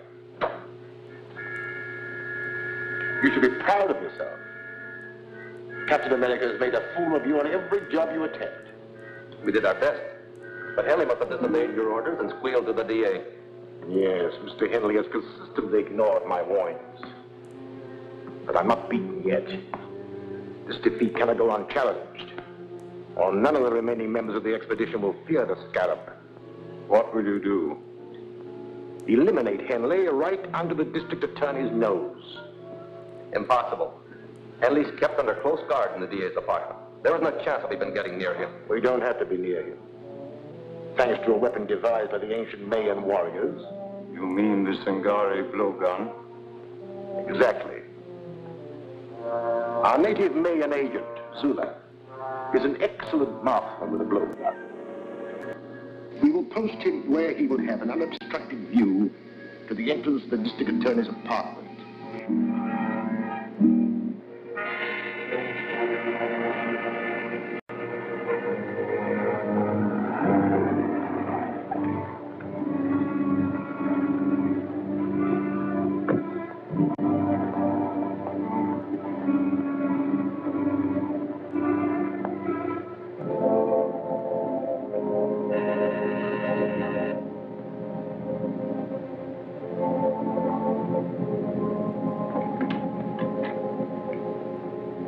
Look here, Mr. Gardner.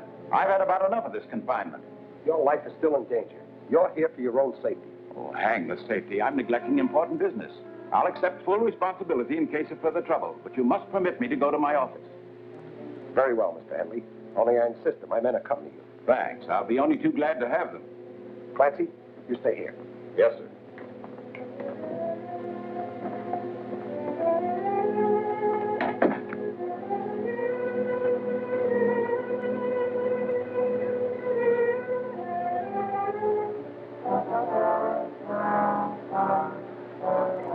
Bring your car around in front of the building. You're taking Mr. Henley to his office. I'll follow in my car.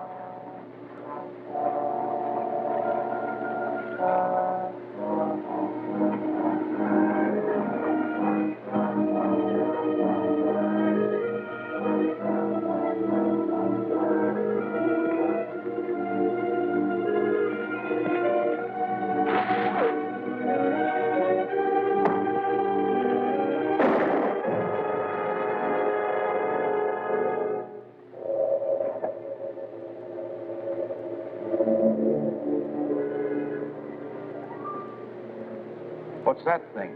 A poison dart. with your name on it. This should convince you that you're still marked for death. Attempt on life of J.C. Henley, industrialist, foiled.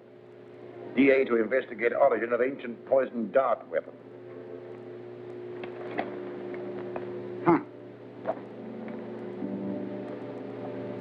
What if that smart DA traces the blowgun here to the museum? That's hardly possible. Professor Grayson was the only one who knew I had it in my possession. He died over 2 years ago.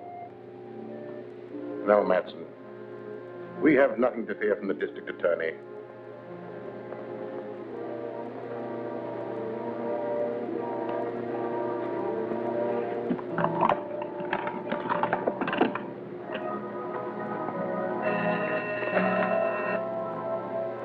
What is it, Mark? The district attorney is on his way in.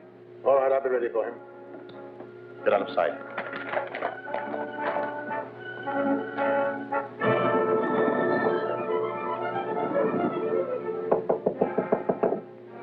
Come in.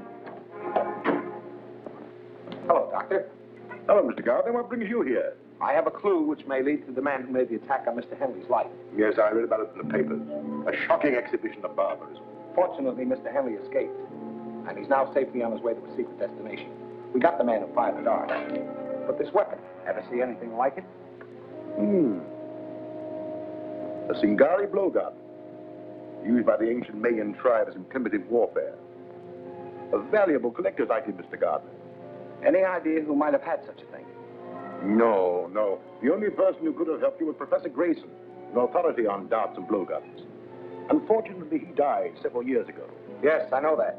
I've already wired Professor Grayson's family, hoping they might know someone who can help me. Well, I hope you're successful, Mr. Gardner. Thank you, Doctor. Good day. Bye.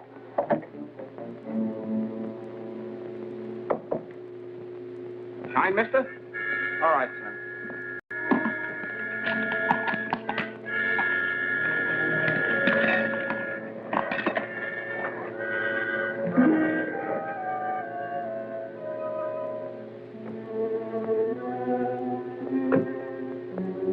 I hoped I'd find you here. We just received a long-distance call from Robert Grayson in Northridge. Robert Grayson? The professor's grandson.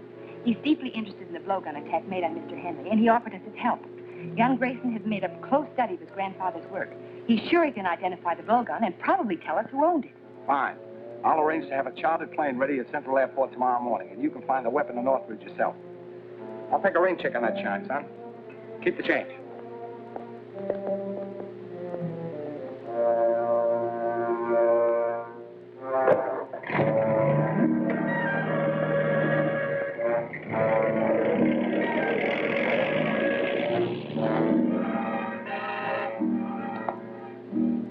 Yes, Mark. Here's some dope on a DA. He and the girl are going to try and have Grayson's grandson identify the blowgun. She's flying a chartered plane to Northridge from Central Airport tomorrow morning. That puts you in the spot. We're all in a butt. I thought you said that weapon would never be traced here. Grayson's grandson. I hadn't considered his taking the old man's place. We'd better do something before the blowgun reaches Northridge. We're going to do something before that plane leaves Central Airport.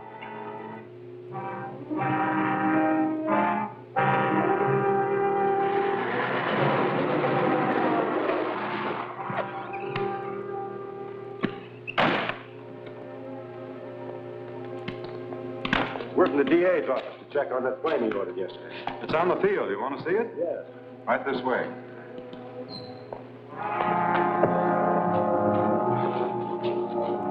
Tie him up and put him in there.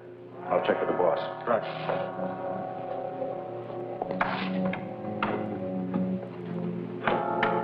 Calling H1. Calling H1. Z1 calling H1. This is H1. Come in. We're all set. Plane is ready, and the mechanic's taken care of. Good. You'll have plenty of time to install the bomb. I'll have it wired in the plane before the DA gets here.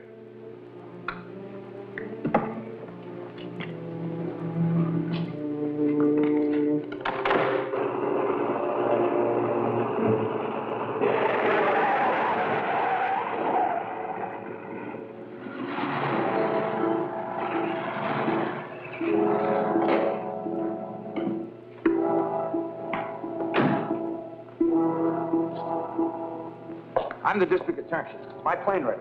Yes, sir. She's out on the field and ready to go. Fine.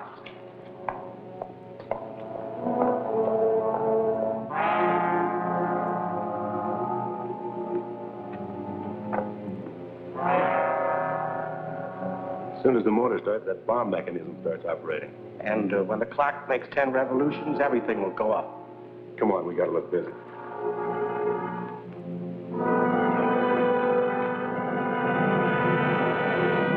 Good luck, Gail. I'll make it all right. Bye. Bye.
I wonder what's keeping the DA.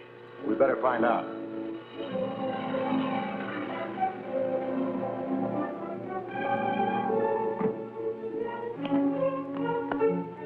It's Captain America.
It's Captain America.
There's a time bomb in the plane that just took off.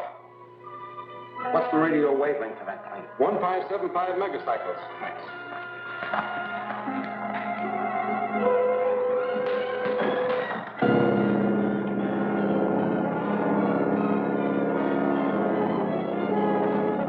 Calling Gail Richards. Calling Gail Richards. Come in, Gail. This is Gail. Go ahead. There's a time bomb in your plane. Bail out. Bail out. Okay, Grant.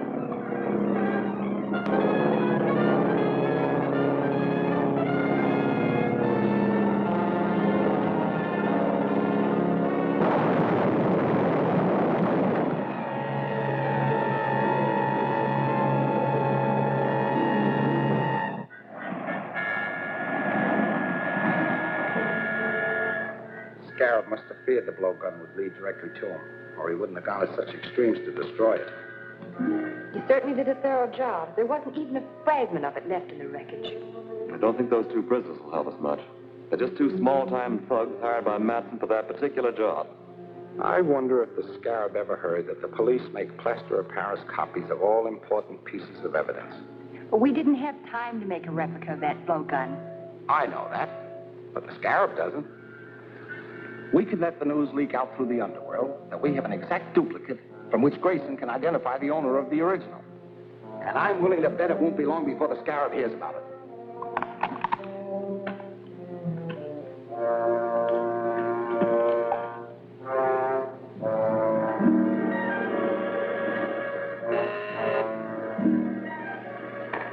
Go ahead, Mark. Number 31 reports the DA has a plaster model of the blowgun. He's wired Grayson to come here to identify the owner. That's all. A model? Why did they make a model of it? Routine procedure, I suppose. This calls for action. We have no time to lose. We must find out where Grayson will go when he arrives. Put every available man on the job. Check reservations on every train, bus, and plane coming into the city. Find out about all reservations in all the hotels. Get started immediately. This is a good reproduction, Walt. Should serve our purpose. But I'd like to see somebody translate those fake Mayan hieroglyphics I painted on it. District Attorney's office. Yes, Commissioner. He's right here. Yes? They fell for it, Grant. A man just asked about Grayson at the Hotel Metropole. And they told him that he reserved room 504 for this afternoon. Fine. That's just what I hoped to hear. Have you got a man at the Metropole? Yes. Donovan is taking the doorman's place. All right. Leave him there. But don't have anyone else around. I want them to be able to get away with the blowgun so we can follow them to the Scarab. We better give them a little time to get organized. Then we'll deliver this right into their hands.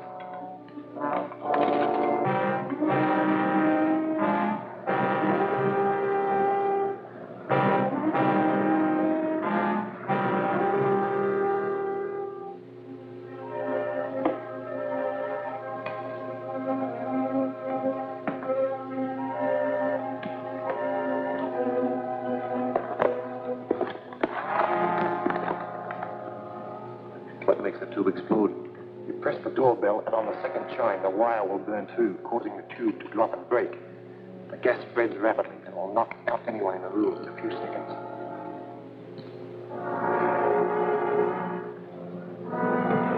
Anything new, Donovan? Yes, Matson and 2 others went in a few minutes ago. One of them stayed in the lobby, a lookout, I guess, and the others went up to the room. What about their car? Parked around the corner. Drive around and watch their car. If they should leave before I can get back, trail them.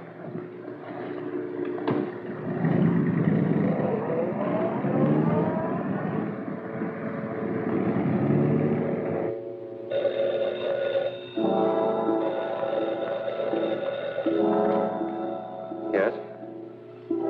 Okay. We'll take care of him. The DA's coming up here alone. He's carrying a long tubular case. The blowgun must be in it. Why is he coming before Grayson gets here? I don't know, but he's got the blowgun. That's all we want. Come on.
This is it.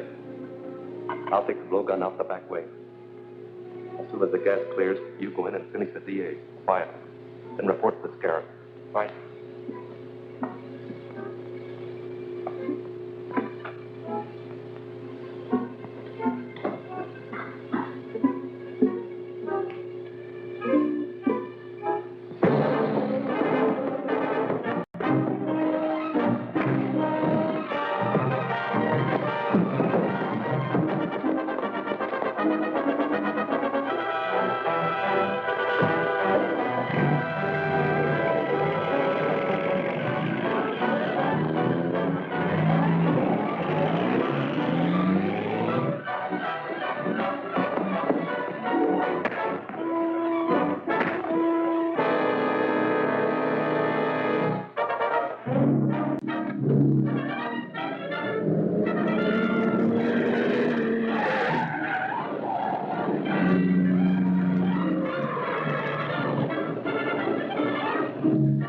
Matson drove out of the alley, and Miss Richard after him. Here, take my car.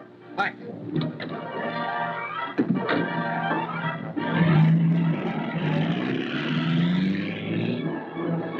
Calling Gail Richards. Calling Gail Richards. Come in, Grant. Where are you? Going out Jefferson Road. Matson's about a quarter of a mile ahead of me. Don't get too close. I'm following you in Donovan's car. Keep me posted. Right.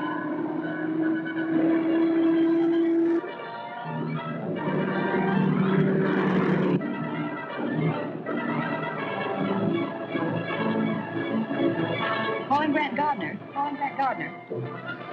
Come in, Gail. He just turned off toward that old barn east of the river.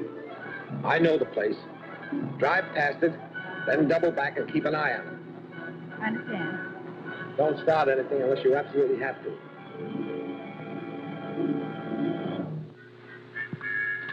I'll have this fixed in a minute. Well, hurry it up.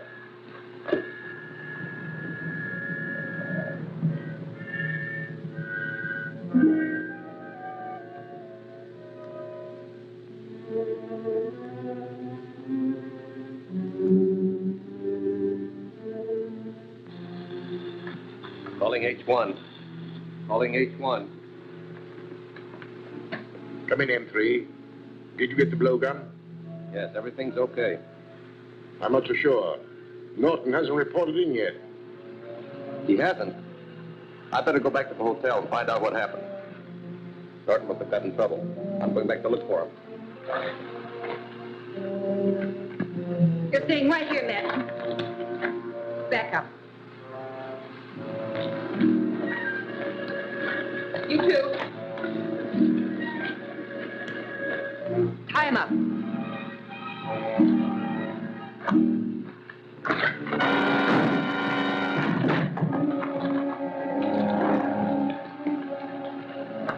That was quick and easy. As far as she's concerned, yes. But she worked with Captain America, and he's probably on his way here now. We have too much stuff belonging to the museum stored here. And we can't take a chance of letting anyone find it. Spread a powder tank. We'll blow up the whole works and the girl with it.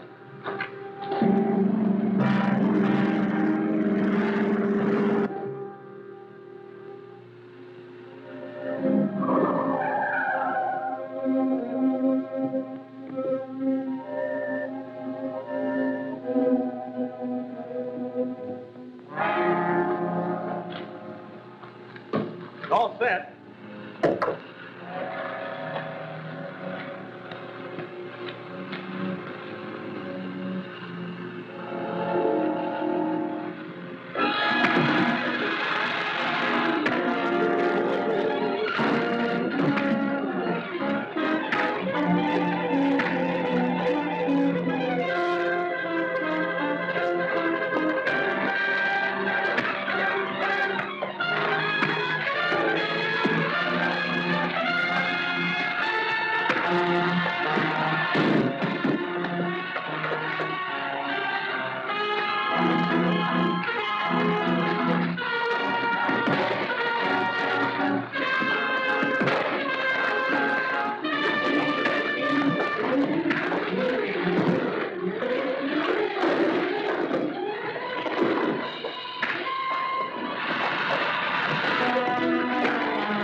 destruction of the barn spoiled all chances of tracing the Scarab's men. Oh, Gail? Have you gentlemen seen this?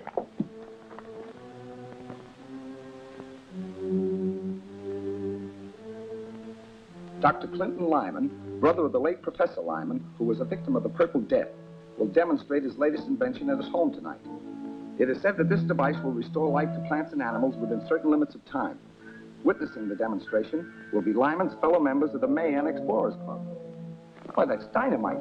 The Scarab's attacks have been made only on members of that club, and now they're publicizing a meeting like that.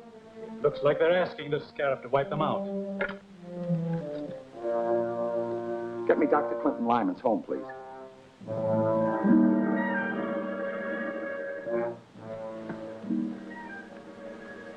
Hello? Oh, I never intended that to get into the papers. I simply mentioned it at a private luncheon at my club. I advise you to cancel tonight's demonstration. Oh, no, that's impossible. And you're only inviting disaster for yourself and your associates. No, I don't really think so. If it would relieve your mind, why not attend my demonstration? Thanks, I will. I'll be there with my assistant, Miss Richards. These scientists don't seem to realize their danger from the Scarab.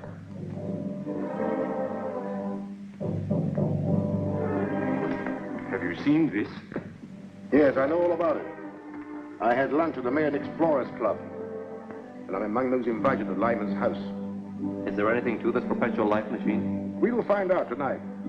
Lyman will try and bring a dog back to life, and the Humane Society is cooperating in the experiment.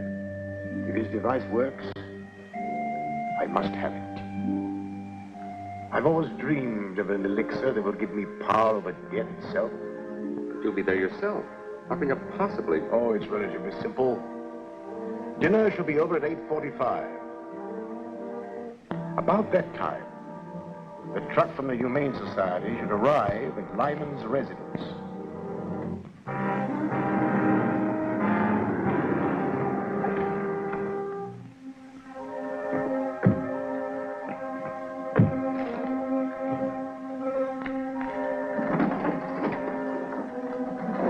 Remember, don't do a thing until you're sure the... Right. Jerk is waiting in his car outside. He'll cover us in case we're trailed.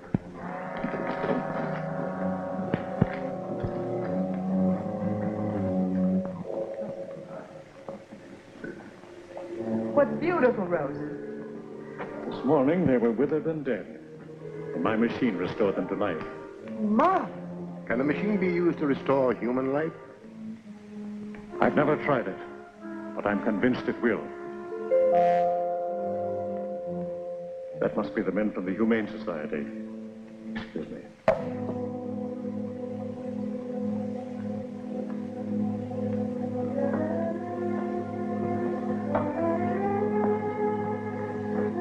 Put it here, please.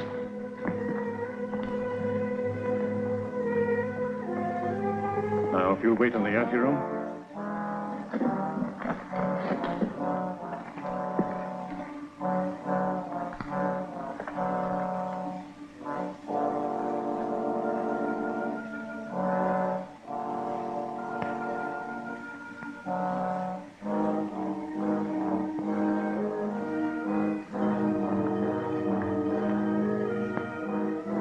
Speaking broadly, gentlemen, the principle of my machine is based on the diathermic method of inducing fever by high temperature.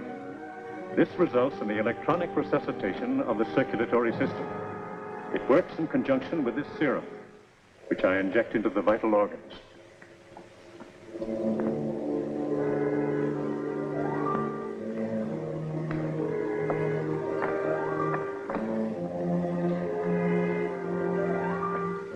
Of course, if the subject has been dead too long, I cannot expect success.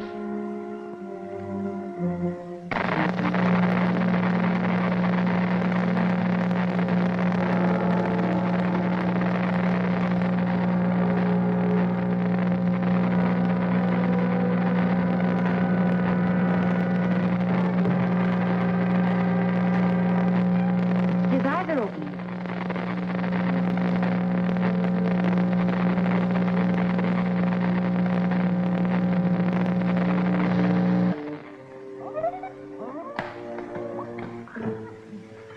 Gentlemen, I believe the experiment is a success.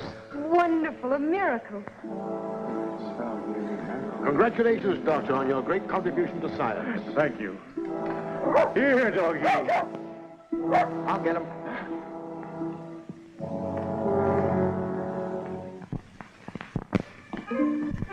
Hold it, everybody. What is this? Get away from that table.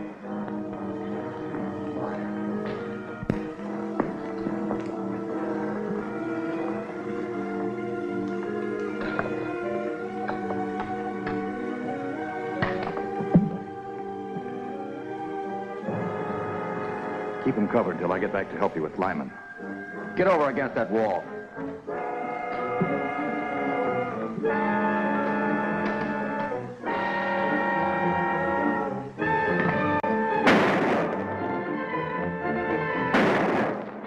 Something's gone wrong. Get away from here. I'll pick up Dirk and we'll take care of Lyman.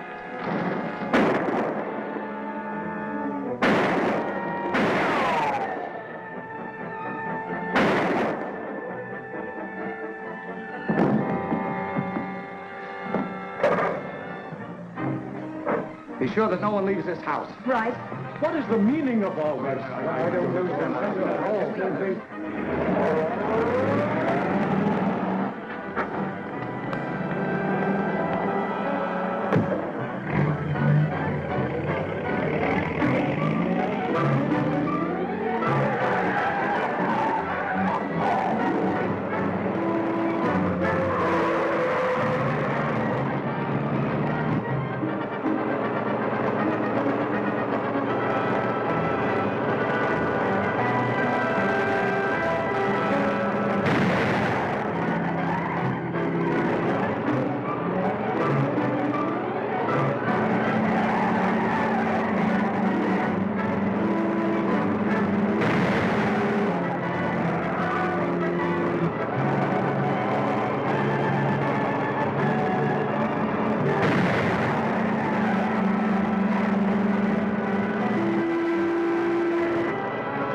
What happened? Two masked men broke in, tied us up, and took Dr. Lyman away. Dr. Melder was hurt trying to resist them. Tore the mask off one man. It was Matchman.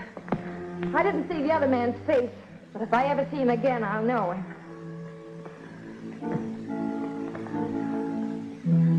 He'll be all right. Phone the commissioner to send out some detectives from the Identification Bureau. They might be able to identify that man I shot and give us a clue to the Scarab.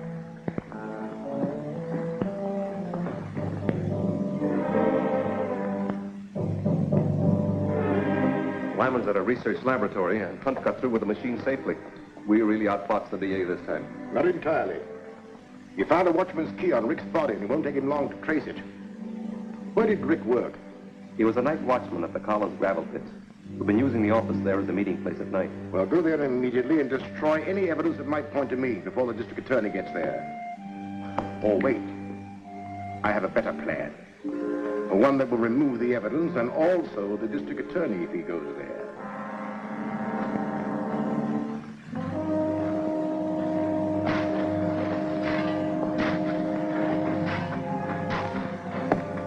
Take the plunger off about 200 yards.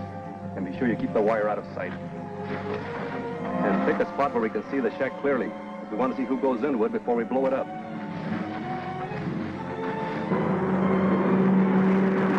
I'll jump off about 100 yards from the entrance. Keep going. You know what to do.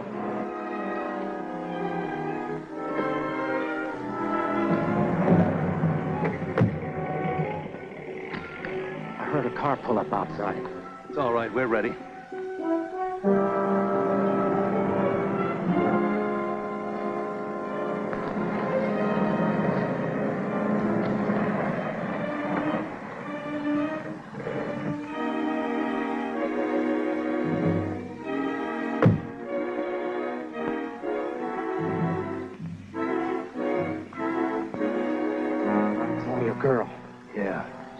works with Captain America.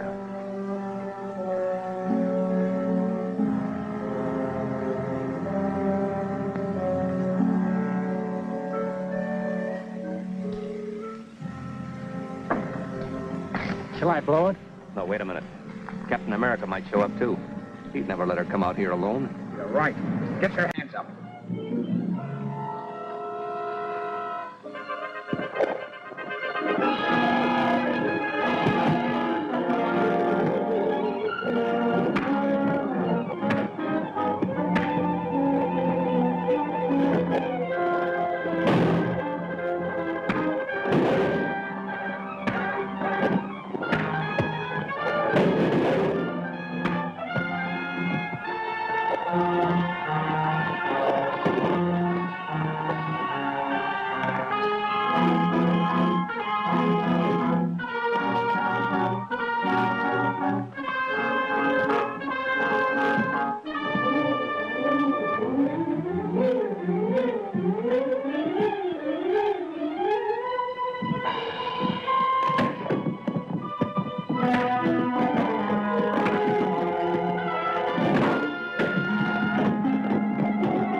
Shall I blow it?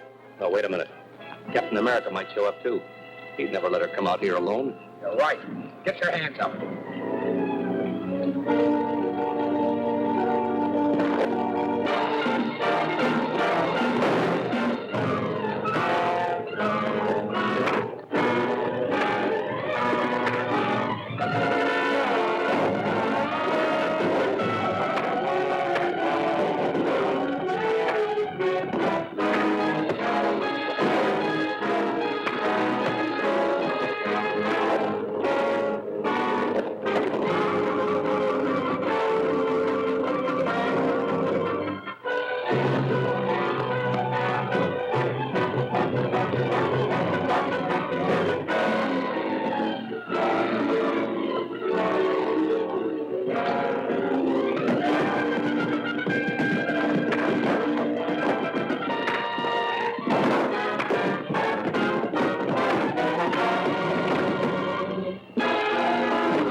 Badly hurt, but still alive. We'll have to get him to a doctor right away if we want to save him and find the Scarab. Bart Matson, who was captured last night by Captain America after a desperate fight, has been positively identified as the criminal who abducted Dr. Lyman and stole his world-famous life-restoring machine. Fatally injured in the battle, Matson is now in the home sanitarium on the verge of death. Attending physicians hope that he may revive sufficiently to speak. If he does, the district attorney is anxious to question him about that master criminal, the Scarab. Matson won't talk even if he is dying. I know that, but he's our most valuable man. If he dies, we'll have to change all our plans. No, we won't. As a matter of fact, I plan to get his body before it reaches the morgue. But Matson's dead body can be of no use to us. No. But restored to life it can. I'll make arrangements to recover the body.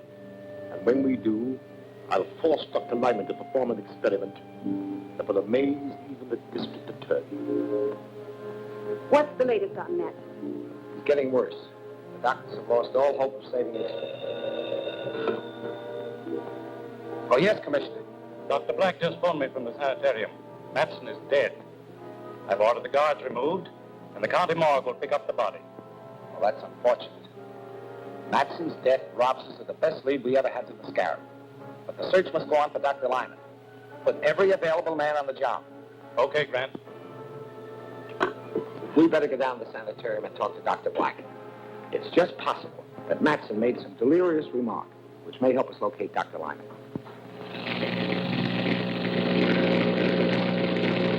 Cut it off. As soon as my men recover Matson's body, it will be brought here. You will resurrect him with your life-restoring machine. But I didn't construct this machine to bring a murderer back to life. And besides, it would take 1,000,000 volts of electrical energy before this machine would be effective on a man. Well, fortunately, I read your comments on the operation of your machine. And I've been able to supply everything you may require. Come, I'll show you.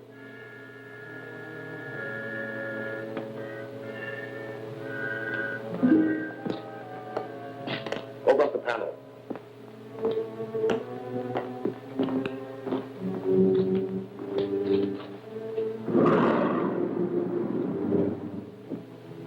This apparatus, Dr. Lyman, is capable of generating all the electricity you can possibly need. Set the control for 1,000,000 volts. Throw the generator switch.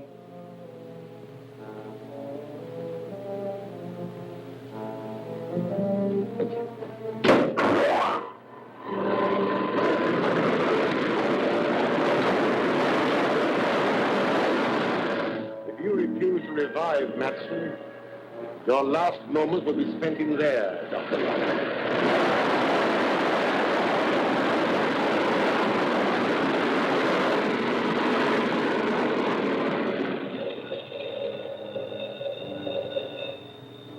Yes? Oh, yes, Gruber. Very well, we'll be ready. You won't have long to wait, Doctor. My men report that the morgue truck has just arrived at the home sanitarium.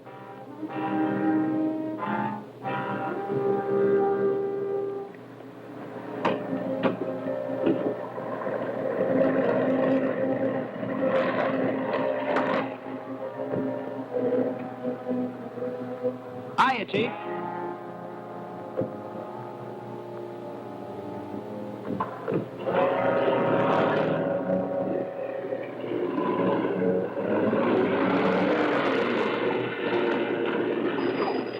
What's the trouble? Get out.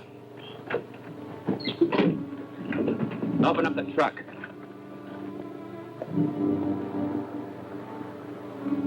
If only Matson had talked. We still have a chance. Some of his friends may try to claim the body. If they do, I'll have them trailed. We'll go to the morgue and make the necessary arrangements.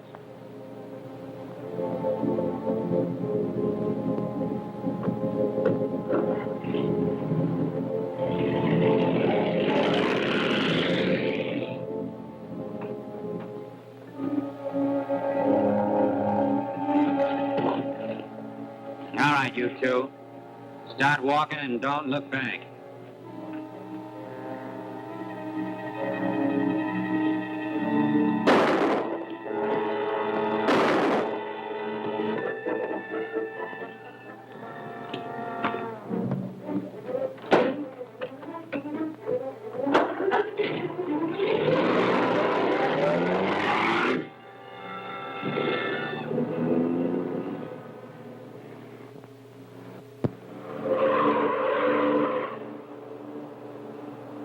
prevent the truck from the county morgue.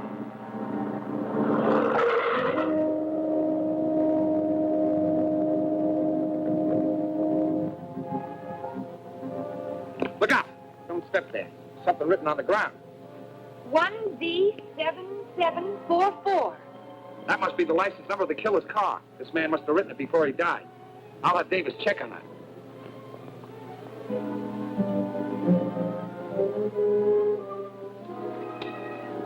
GG calling WD. GG calling WD. Come in, GG. The morgue wagon was hijacked. An automobile with the license number 1D7744 may be involved. Have the commissioner send out a general alarm to locate the car, but make no arrests. I'll handle this case myself. I'm on my way back to the office now. Okay, Chief. I just want to verify this number. 1D7744.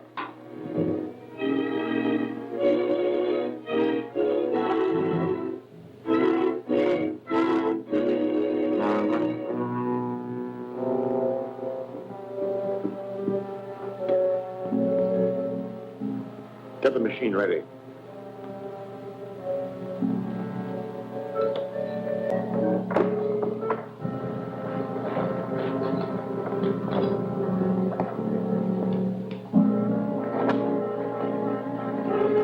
If Madsen does not revive Dr. Lyman, your body will be used in the next experiment.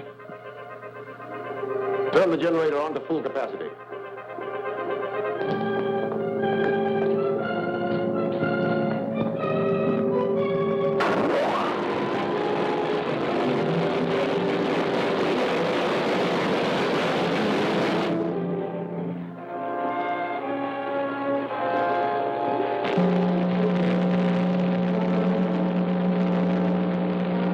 How long will this take? Well, it'll be some time before I'll know. This man has been dead for hours. The commissioner just phoned. That car belongs to the Electronic Researchers Limited. They've located it in front of the terminal building where that company has its office and shop. Fine. That's all I want to know.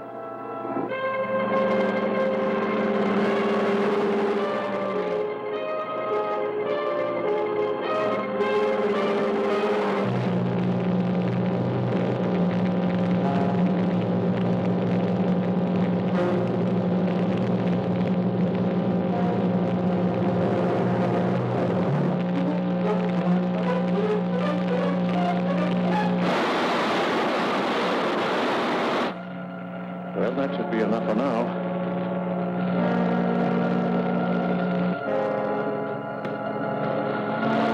Shut off the generator.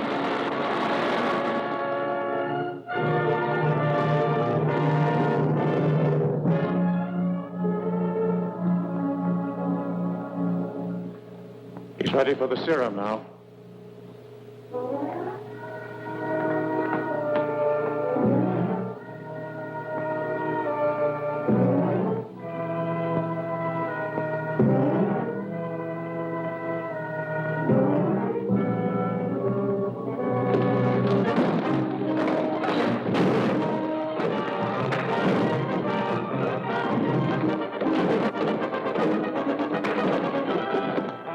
Captain America.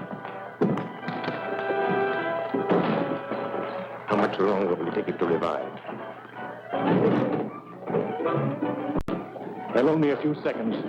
But I hope by that time Captain America will have captured both of you.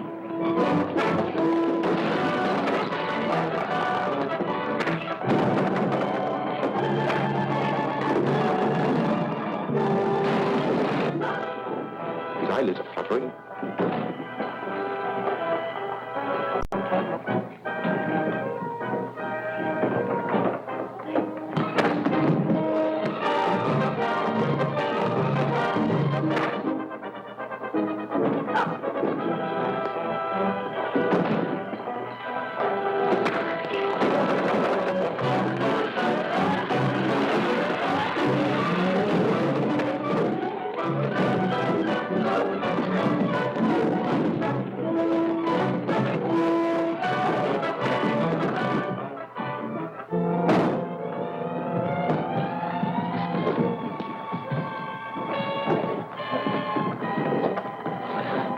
Get out of the window, Madsen.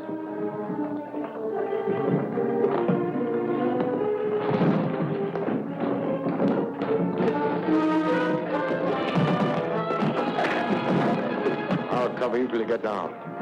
Wait in my car in the alley.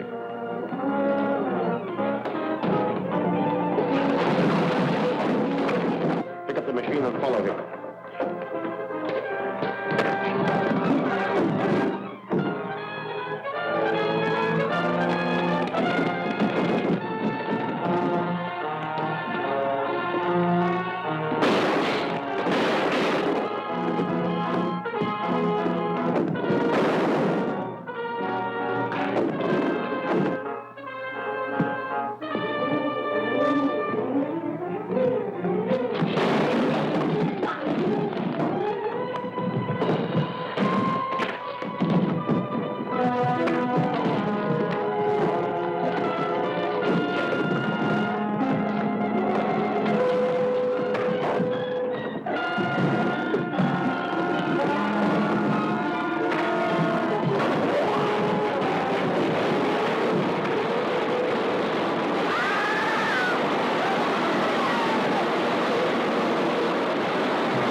Captain America. How much longer will it take it to revive? Well, only a few seconds. But I hope by that time Captain America will have captured both of you.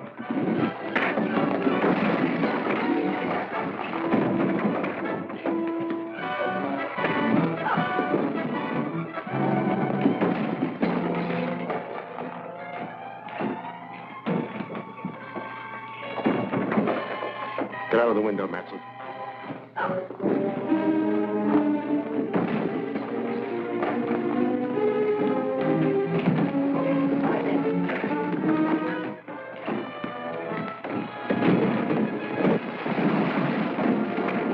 Pick up the machine and follow him.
A dead man has been brought back to life. This astonishing news came from the district attorney's office today when it was announced here that Bart Matson, the notorious Scarab henchman who died yesterday, was resurrected by Dr. Lyman's life-restoring machine. While there are no known witnesses to the actual operation, Matson was seen escaping from an electrical laboratory in which the body of Dr. Lyman was found in the midst of the wreckage of his machine. You should be thankful, Matson. You're the only authentic case of modern times of a man who was returned from the dead. I owe you a lot for that.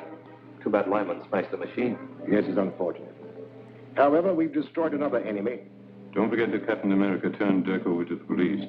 They'll slap a murder charge on him. Oh, I don't think so. The only witness is Captain America, and he can't testify without revealing his identity. If he does that, we should be compensated for the risk we are taking. Dirk might talk. They put the screws on. No. I'm taking all precautions. Our lawyer has gone to see him. He'll warn Dirk to keep silent.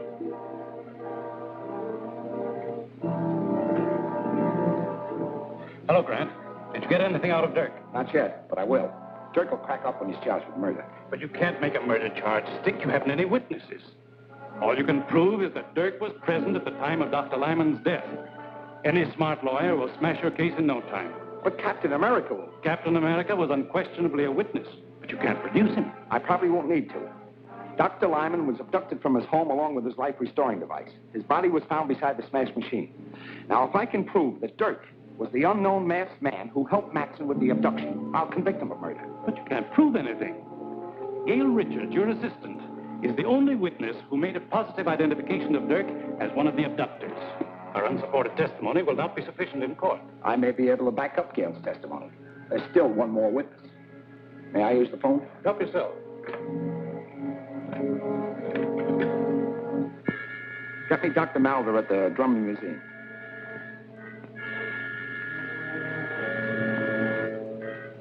Yes, Gardner. Is there something I can do for you? I hope so. We have a prisoner here who we believe is one of Lyman's murderers.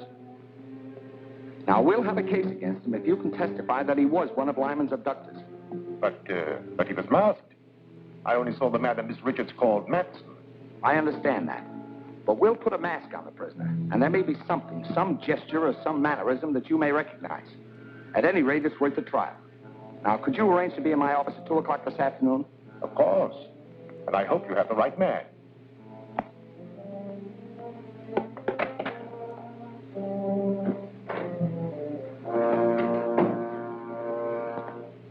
What news, Counselor? The district attorney is going to spring a surprise witness to identify Dirk as one of Dr. Lyman's abductors. I know all about that. I've just talked with the district attorney. As a matter of fact, I am to be the surprise witness. You? Excellent. That will knock that case into a cocked hat. I'll get a habeas corpus? On the contrary, I shall identify Dirk as being one of the abductors. Identify him? Well, you can't do that. Dirk will squeal. If he thinks he's being framed to take a murder rap, he'll tell everything he knows. Exactly. He's become a danger to my organization. I've devised a little plan that will take care of him and the district attorney at the same time. Return to Dirk at once. Tell him he'll be released if he obeys my instructions implicitly. I'll be present when he's brought into the district attorney's office, and... Miss Richards says when Matson attacked you, tore off his mask. That is true. But neither of us saw the face of the other man. The man you're about to see is wearing the same mask you took from Matson. Miss Richards has identified him. We hope you can corroborate her testimony. All right, Davis, bring him in.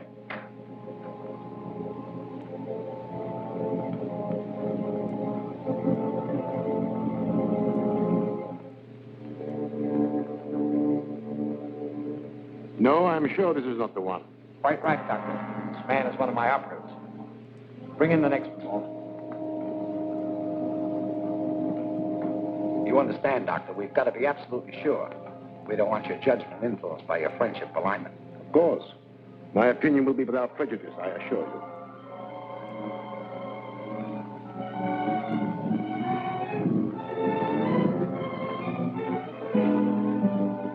This unquestionably is the man who looted Matson in the raid on Lyman's house. That's a lie. You're trying to frame me. Are you willing to identify this man under oath? Positively. That's good enough to convict. Book him for murder. Murder? You can't do that. Suppose I talk. What'll I get? If you'll name the Scarab, I'll accept a plea of guilty of second-degree murder.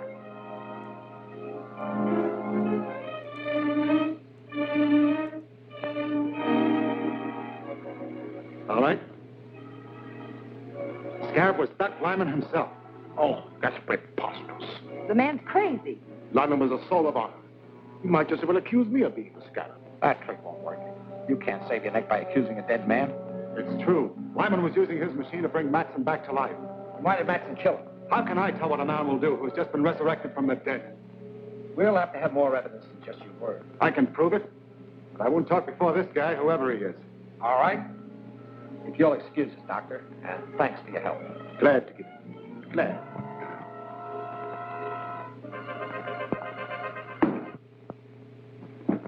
Now talk.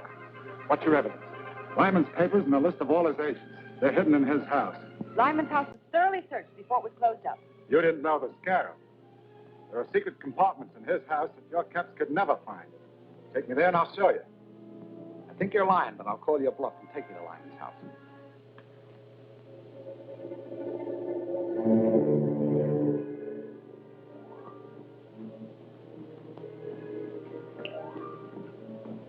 See that you don't fail this time.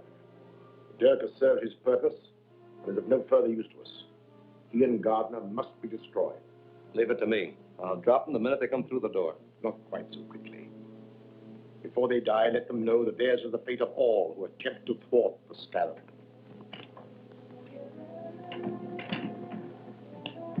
DA is driving up in front with Dirk. Good. I'll wait in the car.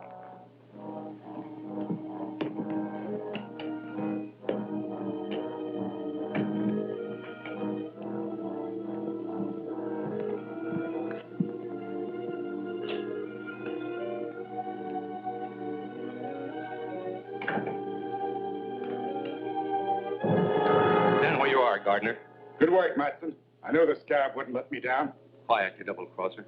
When you threatened to squeal, you signed your own death warrant. As for you, Mr. D.A., you're finally going to pay the penalty for interfering with the Scarab.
Take care of anyone who follows us.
Take care of anyone who follows us.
Was smashed and the Scarab's agents escaped.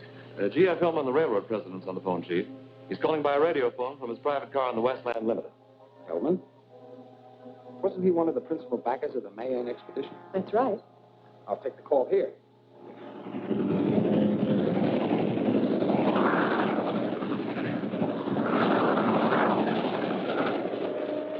I've made a remarkable discovery. A clay tablet which I received from the last Mayan expedition was dropped and broken yesterday and exposed a copper plaque etched in Mayan symbols. It's a portion of a map showing the location of the fabulous Temple of Emeralds in the lost city of Zada. That's a dangerous discovery, Mr. Hillman. The Scarab will stop at nothing to obtain that map. That's why I'm calling you. A duplicate stone tablet, undoubtedly containing the missing portion of this map, was given to Dr. Maldor, curator of the Drummond Museum. You both must be protected. Not a word about this to anyone. I'll arrange reservations for you at a quiet hotel. Plainclothesmen will meet you at the depot and escort you there. Meanwhile, I'll contact Dr. Maldor and warn him. Thank you, Mr. Gardner. I'll take the necessary precautions. Goodbye. DA, huh? What's he want to know? He already knows too much. Bring the bronze box from the display case of the main exhibit. I've been a fool. The keys to the secret wealth of Zada. Half of a map to locate the temple has been lying here in the museum under my nose. Half of a map? Has it been torn? No. It was etched on a copper plate and must have been broken in two parts for better concealment. Hillman discovered one of them and is taking it to the district attorney.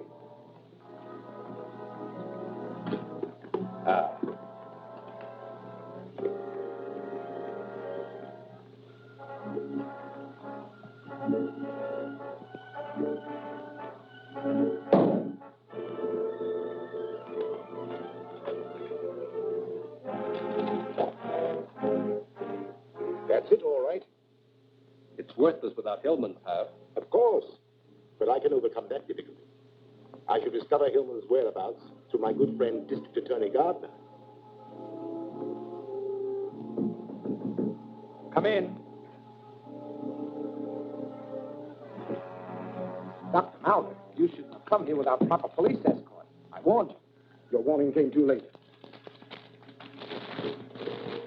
I investigated the Mayan exhibits as soon as I heard from you. This case has been opened and looted. It contained the tablet referred to by Hillman. Any indication how the thief got in? Not a sign. Who has handled this case? Only as my assistant, Gruber, and myself. Well, have a seat, Doctor. I'll have Davis check this completely for me.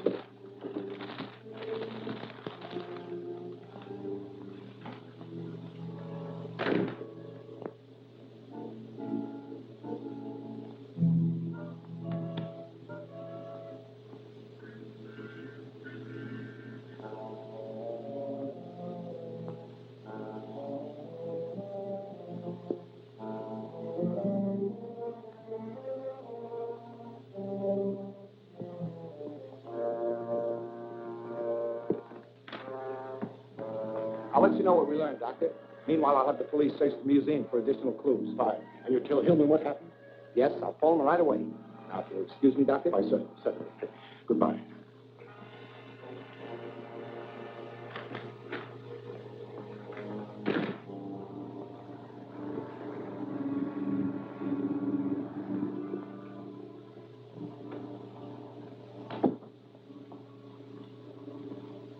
Have you forgotten we're dining with Mr. Hillman? I'll be with you in a minute.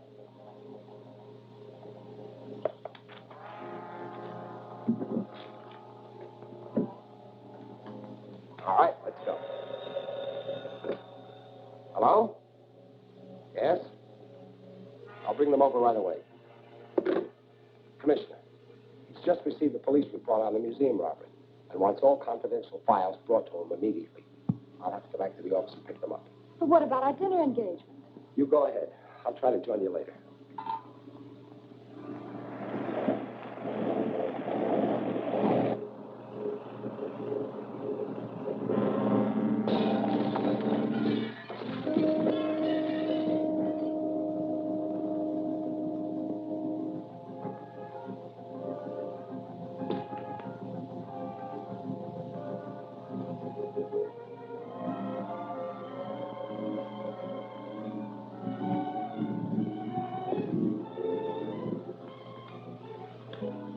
I'll let you know what we learned, Doctor.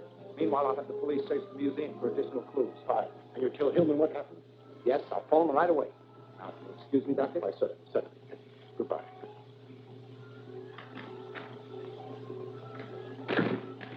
Get me Mr. Hillman, Hotel Metropole, Suite 504.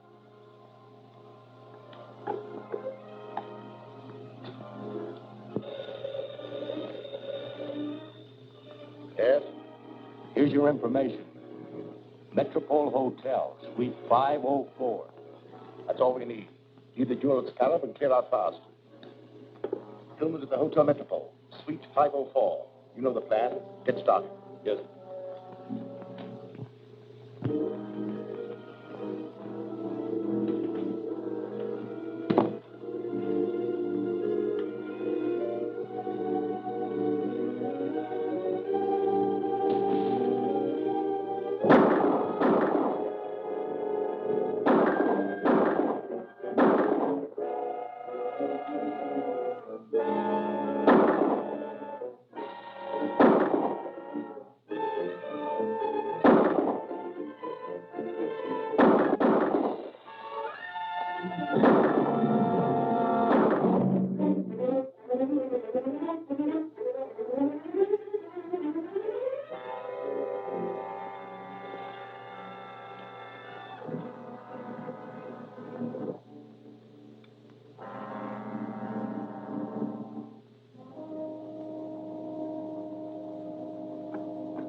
Hello? Certainly. Mr. Gardner wants you. Thank you. Clancy speaking. One of the Scarab's men just broke into my office. I don't know what he was after, but it probably means they're trying desperately to find Hillman. So be especially careful. I'm coming right over.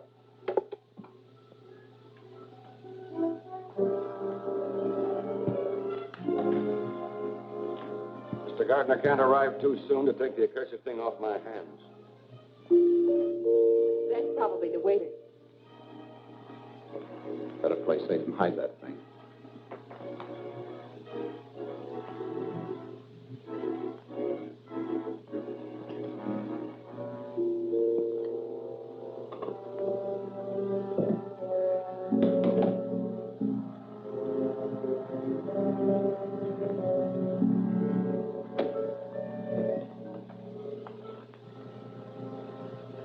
Sorry, Bud. Just a formality. Go in.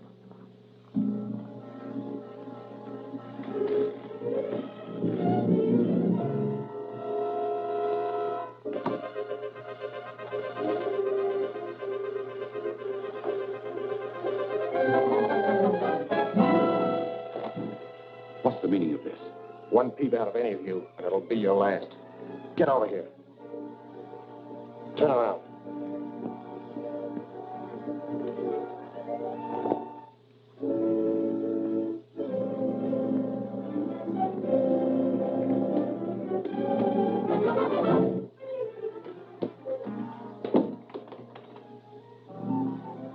Tie up the copper and that girl.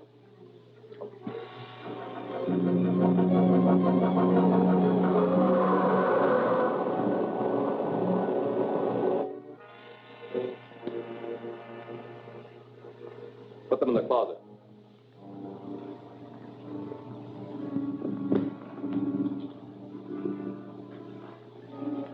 Now, Mr. Hillman, the Scarab wants the other half of the treasure map. You may tell the Scarab I'll not aid his murderous plans, even at the risk of my life. Not only your life, but the safe. Take care of those two. Wait. It's in the wall safe. Get it.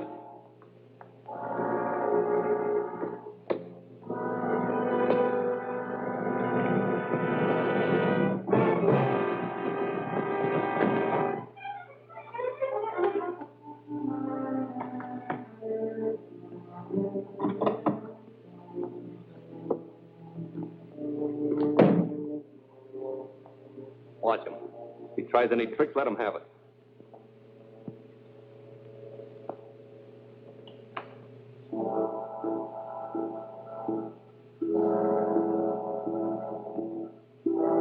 This looks like the real thing, all right.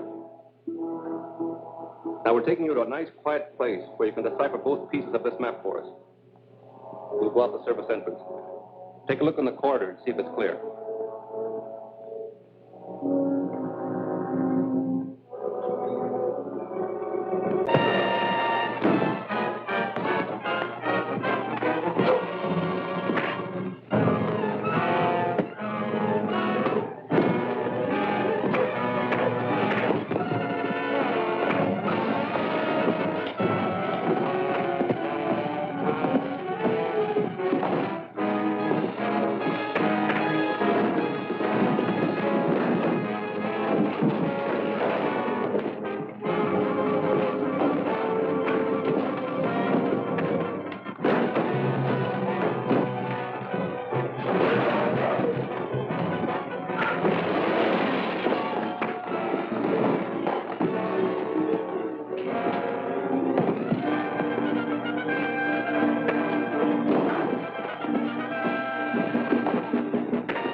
Watch him.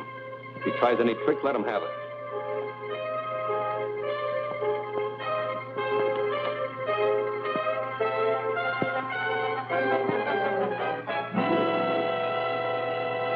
This looks like the real thing, all right. Now, we're taking you to a nice, quiet place where you can decipher both pieces of this map for us. We'll go out the service entrance. Take a look in the corridor and see if it's clear.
Captain America landed in the truck down there. He may be alive. We'd better clear out before he raises an alarm. We've got to take Hillman with us. He's the only one that can decipher the blacks.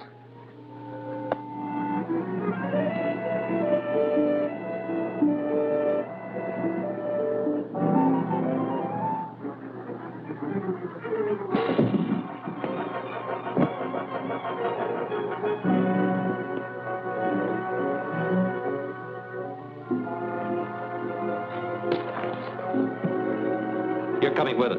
If anyone tries to stop us, you'll be the first to get it.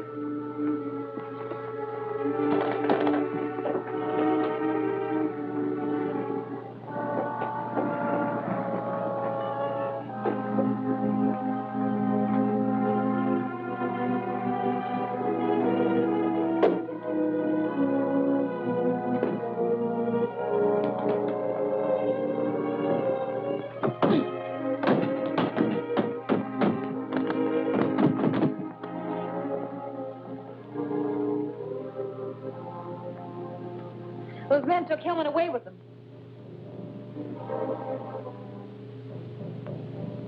Captain America tried to trail us, but we lost him. So Hillman is resting comfortably at the farm. He'll be in shape to talk by morning. I wonder how Captain America found out we were at Hillman's hotel. I think I know. One of my agents reported that the man we sent to the district attorney's office for the electro recorder was killed. His body is in the morgue. Then the DA must have the electro recorder with your voice on it. The sound was recorded on a magnetic wire. When it was played back, all sound was eradicated. There was no identifying mark on the mechanism. We have nothing to worry about from the district attorney.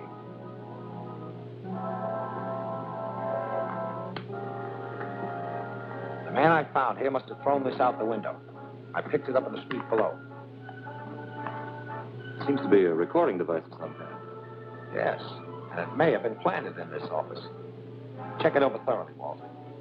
All right, Chief. Give you a full report in the morning. Fine. Let's hope we get a lead to the Scarab.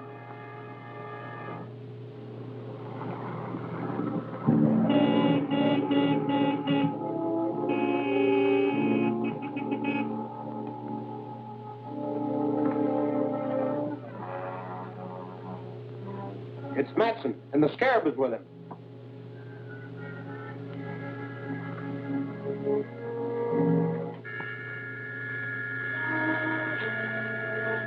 Dr. Maldor, so you are the Scarab. Yes, I am the Scarab. The murderer of Lyman and Dodge and... I didn't come to discuss that. Let's get down to business, Hillman. I must learn the location of the lost Temple of Emeralds. You will suffer the same fate as your associates unless you decipher these plaques for me.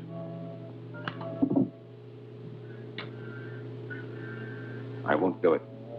You'll never get your criminal hand to that fabulous well. You're very headstrong. But there are ways of making you talk. Tie him up to that chandelier.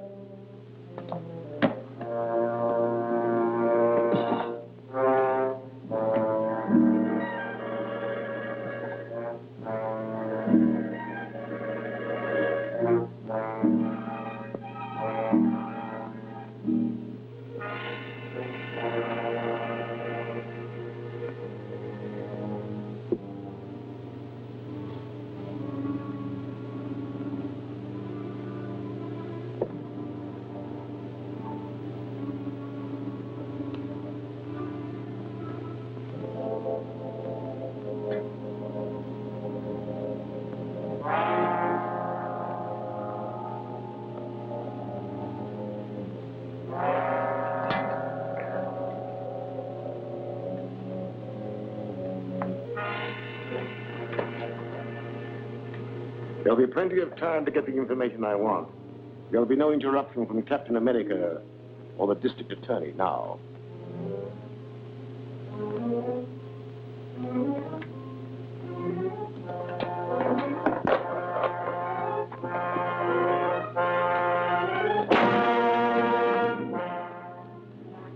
What'd you find out? Well, there were no identifying marks on the parts, but I found a fingerprint on one of the magnetic coils. Good. Now we're getting somewhere. Definitely. I identified the fingerprint as that of Ed Graham. He runs a radio repair shop at 32 South Street. Here's his record. Arrested 3 times on suspicion of robbery and receiving stolen goods. Dismissed each time for lack of evidence. Well, this time we really have some evidence. I hope it helps us find Hillman. We'll soon find out. I'll force Graham's hand before he learns we have his fingerprint to convict him. Get in touch with the chief operator at the telephone company. Have her cut into the line to Graham's radio shop.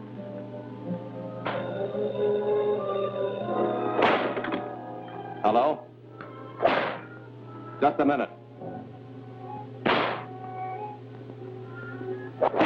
I'll talk.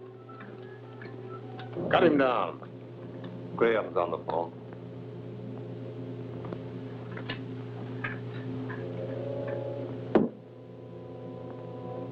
Yes, Graham, what is it? The district attorney dropped in with that electro recorder. He couldn't figure it out. I told him I'd never seen anything like it. Was he suspicious? I don't think so. He just seemed to be checking around the radio shops. All right. Let me know if you find out anything else.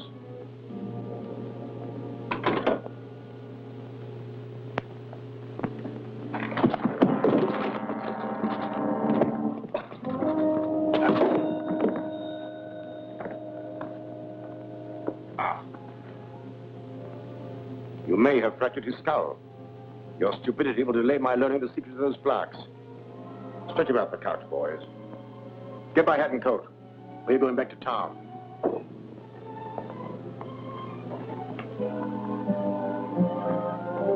Yes, operator. Thank you.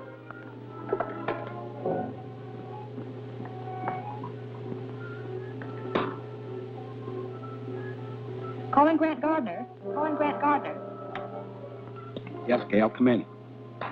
The chief operator reports that Graham just made a phone call to the old Watson farm off Riverside Lane. Was Hillman's name mentioned? No. He only talked about your checking on that recording device. Fine. I'll reopen negotiations with Mr. Graham.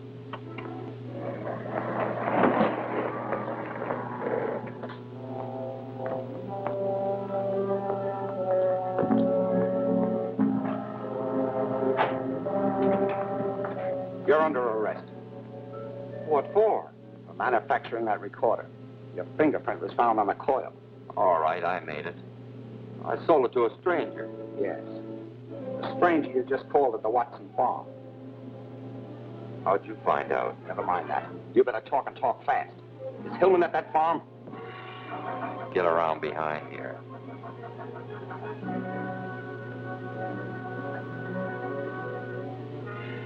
In the back room.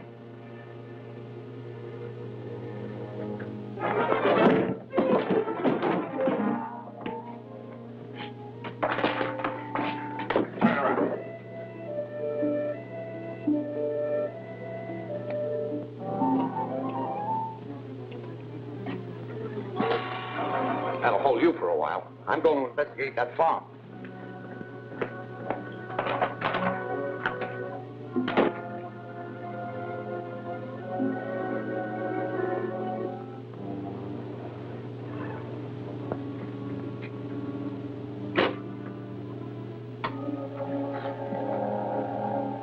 Calling H1. Calling H1. Mrs. Graham, calling H1. Come in, Graham. This is Gruber. The DA's got me tied up in my shop. He's on his way to the Watson farm. Warn the Scarab. I'll phone the farm. Then I'll send someone down to release you.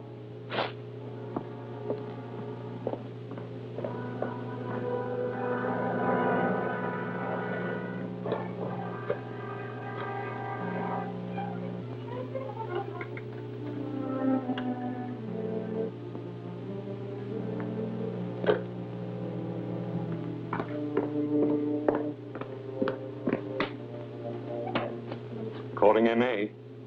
Calling MA. Calling MA. This is Gruber. Come in. What's the trouble? The DA got the goods on Graham. He's on his way to the farm right now. Tried to phone him there, but no one answered. Shall I try again? It's no use. The phone's out of order. There's no way to warn them. Can you beat the DA to the palm? No, it's impossible. Call my pilot. Tell him to have the plane ready to take off. Instruct him to load the bomb rack. Hillman knows that I'm the Scarab. There's never lived to talk. We've got to fly there and bomb the house. Yes, sir.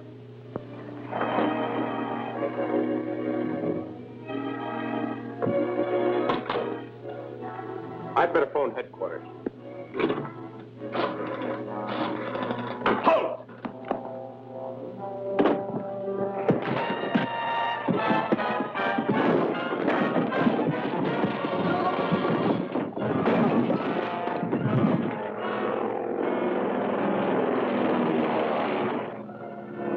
We're coming to the house now. Nose are down.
Our last bomb, we mustn't miss.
We're coming to the house now.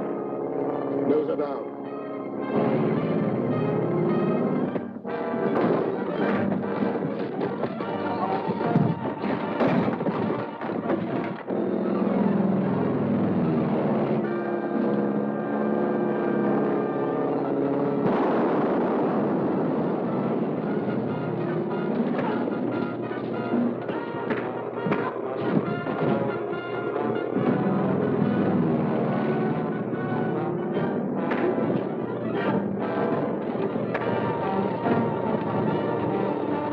This is our last bomb, we mustn't miss.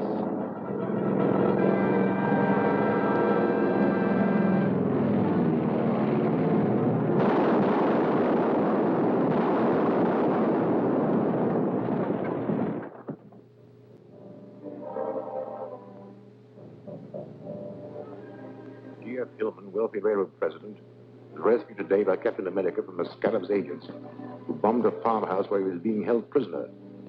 Suffering from a brain injury, he was rushed to a hospital, the name of which the district attorney refuses to divulge, saying it will be kept a secret to protect Hillman. If Hillman does regain consciousness, you'll tell them that you are the Scarab. He must be killed before he can talk. How? Only the DA and Captain America know where he is. It is obvious that the district attorney and Captain America are the same man. When Graham phoned from the radio shop, he said that the district attorney was on his way to the Watson farm. Yet Captain America was the one who reached there. That doesn't locate Hillman for us. Gail Richards will. How is he? In bad shape. I wired for a famous brain surgeon. He was just starting off on a hunting trip when his office caught him. He's driving back and should be here by 5 o'clock. Here's their reply. He says he's coming here to the office. Yes. I couldn't take a chance to let anyone know which hospital Hillman is in. When the doctor arrives, I'll drive him there. In the meantime, you go to the hospital, stay right beside Hillman. In the event that he regains consciousness, try and get a statement, even for a moment. Understand? Right.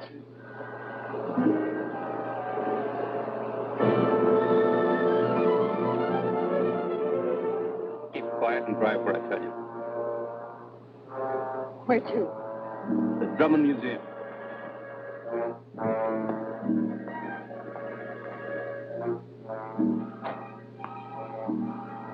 It's good to see you, Miss Richards. Be seated. Dr. Malder, why was I brought here? Perhaps this will explain. It explains a lot. You're the Scarab. Yes. It's your misfortune that I had to let you know. But I need some information. Sit down.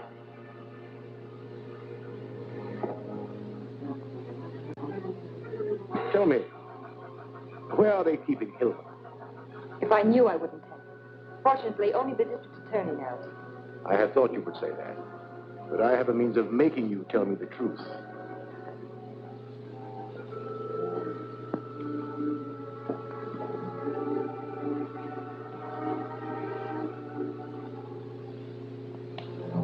This contains an extract brewed from a jungle flower, which is a very efficient truth serum. Under its influence, you will tell me anything I want to know. Unfortunately for you, the effects never wear off, and you will spend the rest of your life in an insane asylum, a hopeless idiot. And now, Miss Richards. Wait.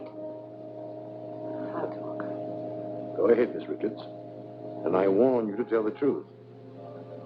I don't know which hospital Mr. Hillman is in, but the district attorney has wired for a brain surgeon who is driving here in his car. He will arrive at the office at 5 o'clock. From there, he's to be taken to the hospital. What is the surgeon's name? Dr. Rodlam Barracks. Spell it. Rodlam-Baracks.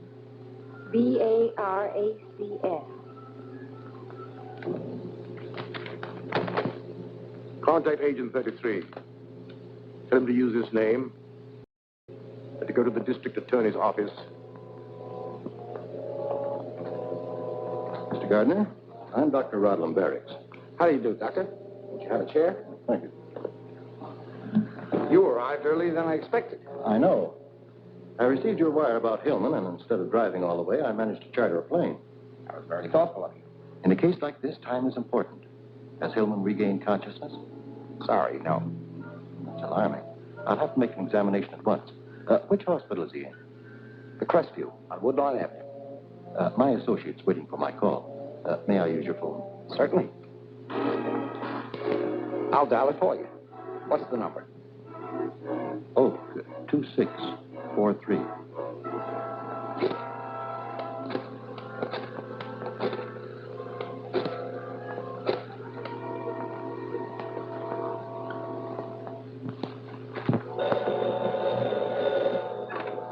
Hello? Get my surgical kit and meet me at the Crestview Hospital on Woodlawn Avenue. Understand? Got it. I'll take care of everything. The men are waiting downstairs.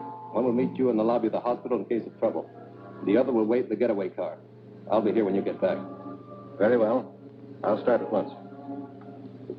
I'm sorry I can't go with you, Doctor, but I have some work to do. Please phone in your report as soon as possible. Of course, Mr. Gardner. Thank you.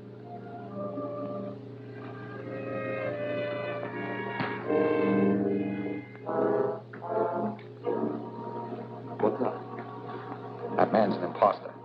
Only Gail and I knew I'm expecting a brain surgeon, and the man I wired for is Dr. George Thomas. Then Gail is in trouble. Exactly. But there's a chance to find her. I gave him the name of the wrong hospital. I want you to phone the commissioner. Ask him to send a raiding party to the Crestview Hospital and pick up Dr. Rodlam Barracks and whoever's with him. Meanwhile, I'm going to trace that phone call he made.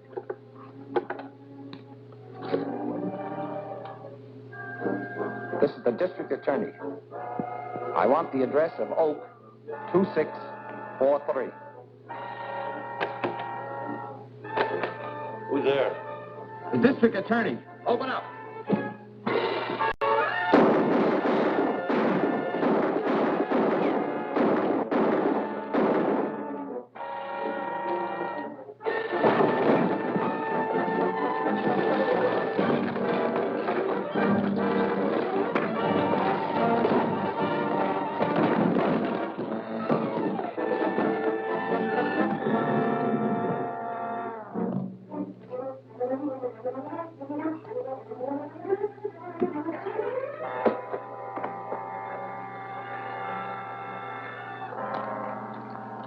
Where's Miss Richards? How would I know? You know, all right. And about that phony surgeon, Rodlam Barracks, too. Phony? Well, the girl told us that. She gave you the wrong name. She made this one up to warn me. And at the same time to tell me that Malder is the Scarab. Malder? You're crazy. Say, how could she do that? Rodlam Barracks is Malder Scarab spelled backward. See? S-C-A-R-A-B. M-A-L-D-O-R. Malder is the Scarab. When Malder finds out she double-crossed him, he'll kill her. She'll have a horrible death. Well, you know what he'll... Shut up. He won't find it out in time. Yes? The whole thing was a trap. The cops were waiting at the hospital. Got the others. I just managed to escape. Hold the car there for a fast getaway. We'll be out as soon as we dispose of the girl.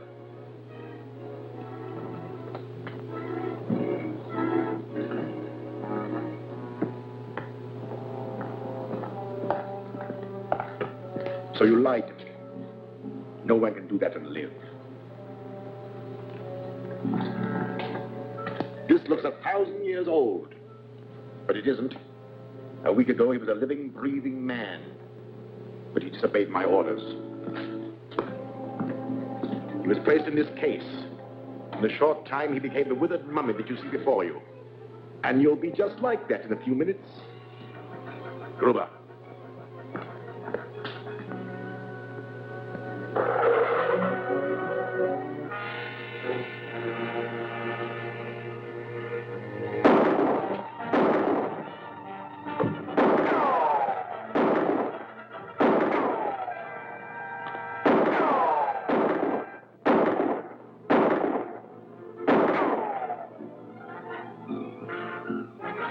I'll get our valuables together while you connect the mummifying gas.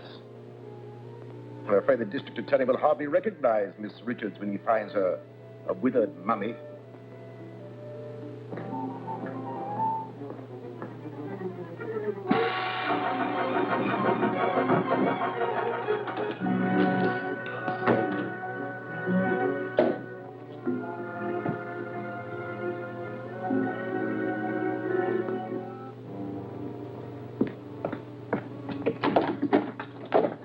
Leaving, Mr. Scarab? You arrived sooner than I expected, Mr. District Attorney. Where's Gail Richards? Well, you'll never find her unless you're willing to exchange her life for my freedom. The Scarab will have the pleasure of turning on the gas himself. Better make a deal, Captain America. In a few minutes, it will be too late to save Miss Richards. Then she's in the building. Tell me where she is.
Thanks to Captain America, whom we now know to be our fighting district attorney, the Scarab and his murderous gang pay the supreme penalty in the electric chair at the stroke of midnight tonight. To review the Scarab's crimes? No need to review them now. These convictions definitely prove that crime doesn't pay.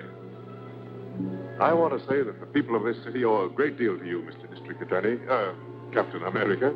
Thank you. But we owe a great deal more to Gail. Her cleverness tipped me off to the Scarab's identity. But Captain America arrived in time to capture the Scarab. It's midnight.